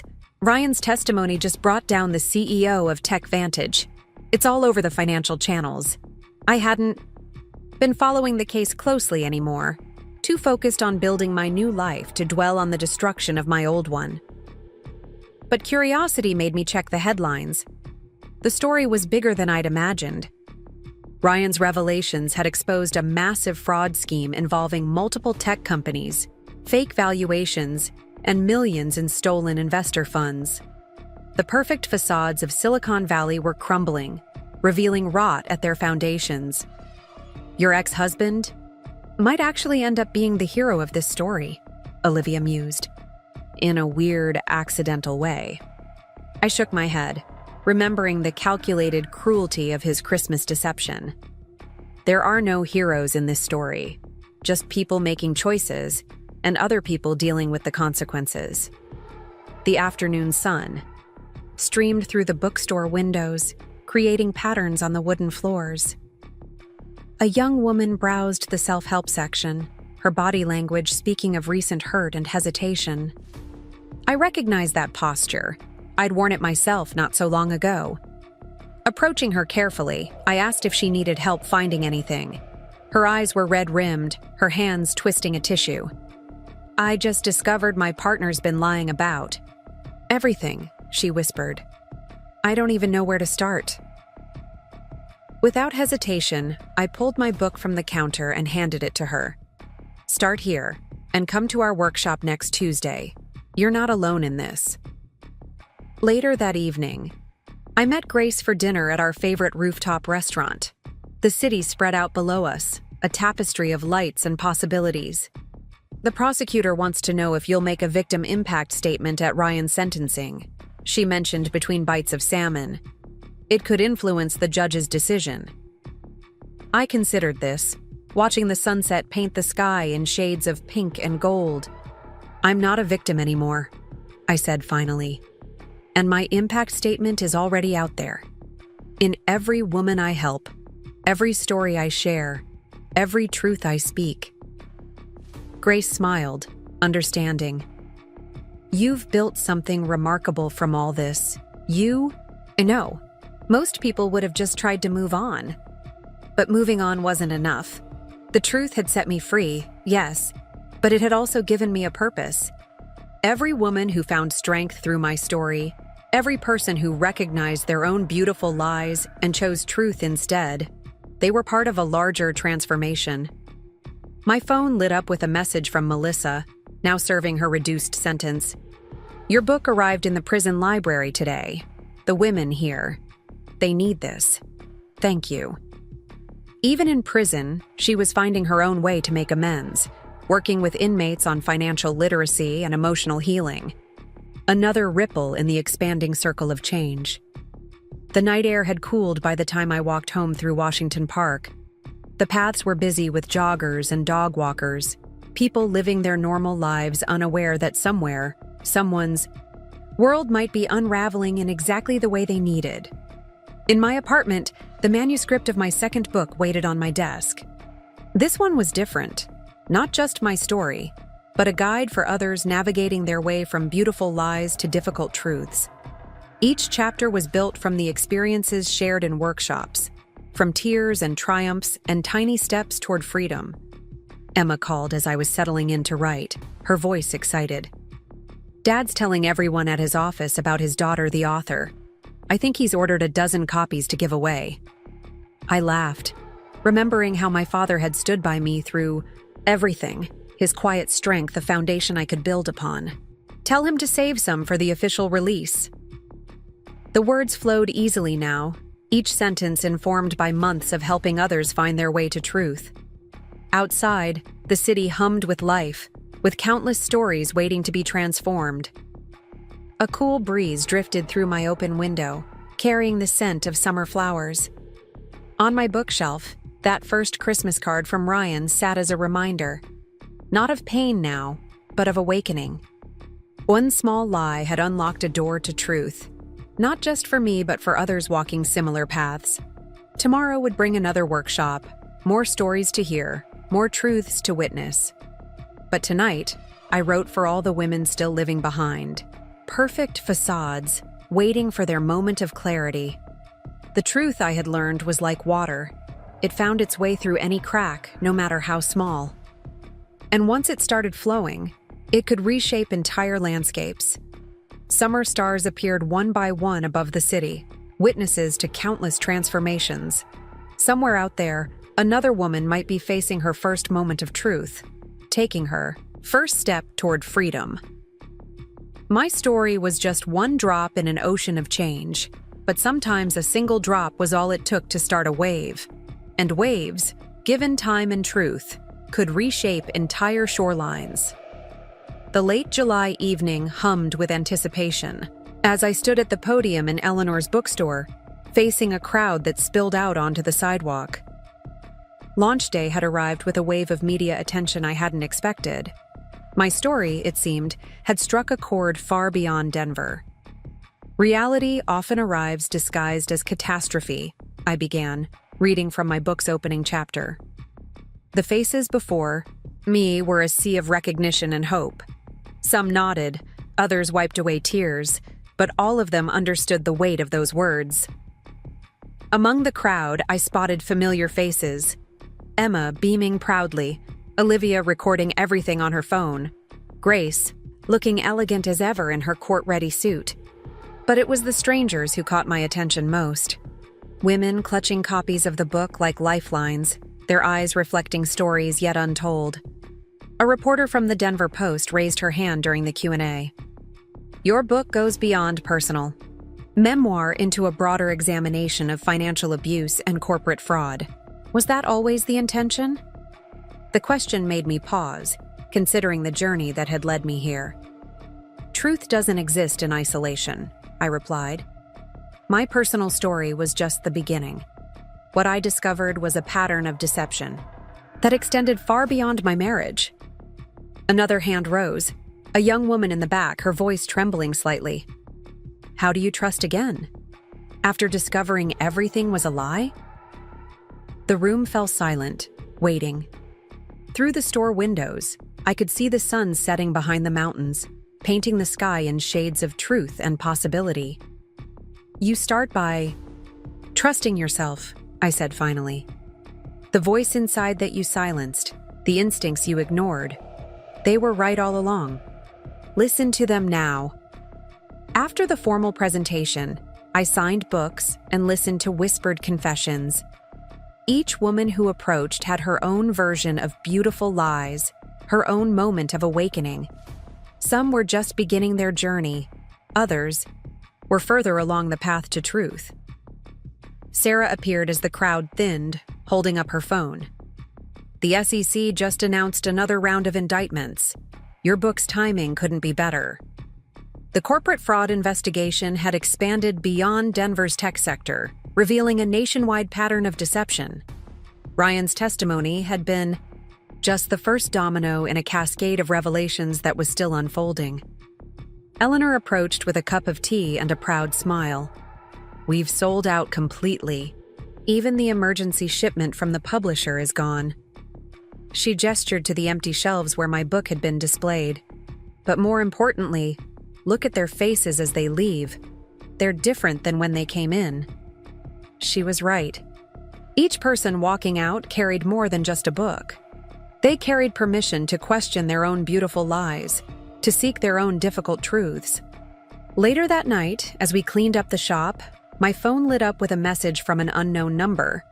A photo appeared, my book on a metal shelf, the prison library stamp visible on its spine. Below it, Melissa had written, "Your words are reaching. Places you never imagined." The next morning brought a different kind of revelation. The women's shelter where I volunteered had received an anonymous donation, enough to fund our financial independence program for a year. The timing seemed more than coincidental.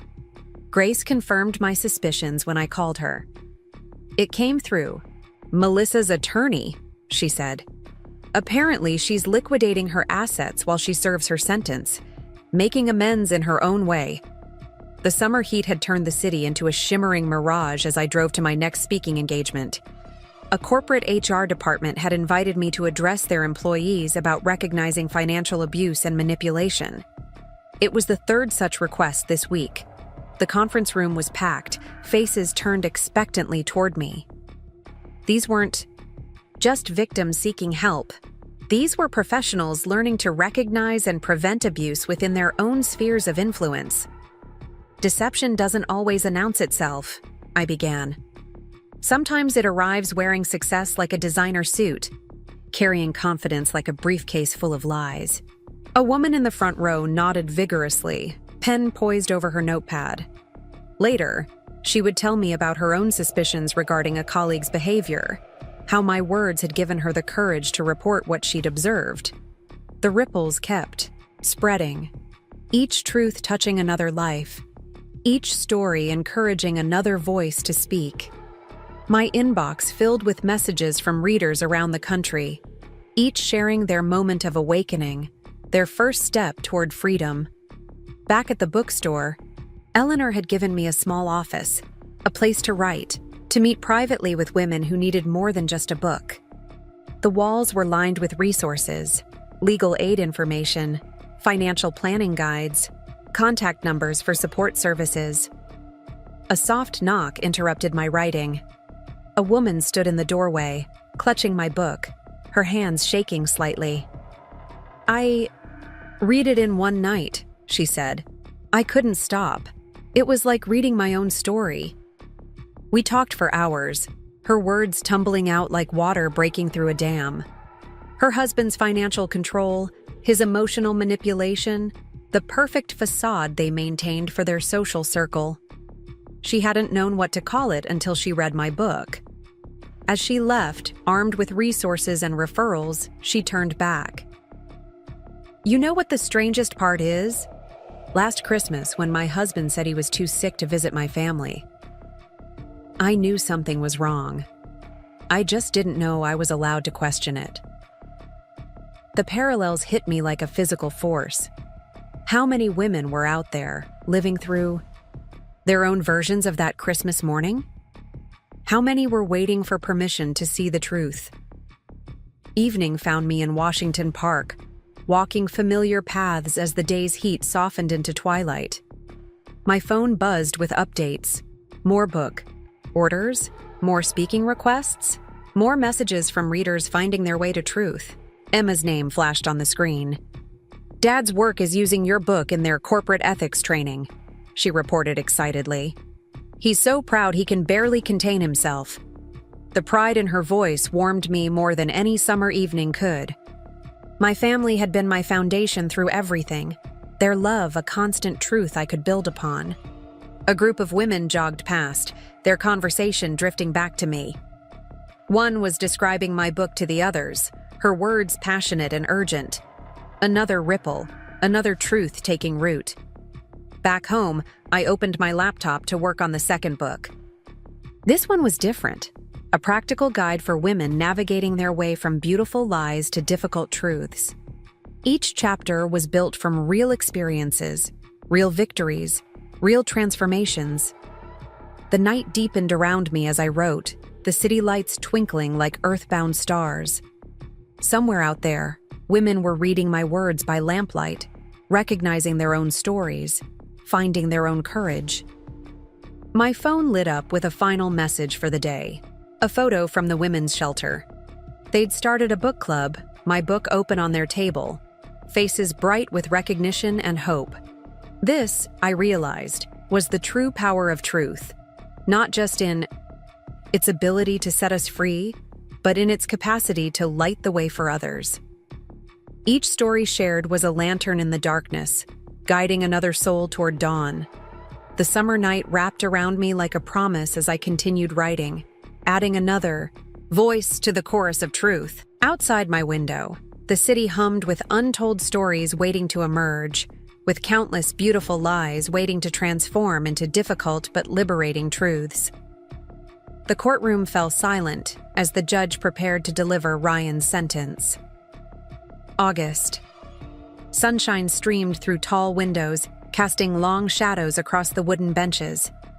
A year had passed since that Christmas morning, when one small lie had unraveled an entire tapestry of deception.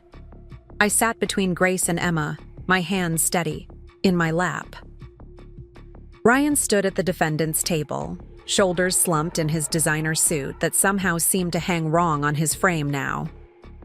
The man who had once towered over my life looked smaller somehow, diminished by truth. Before I deliver the sentence, the judge began, I want to acknowledge the broader impact of this case.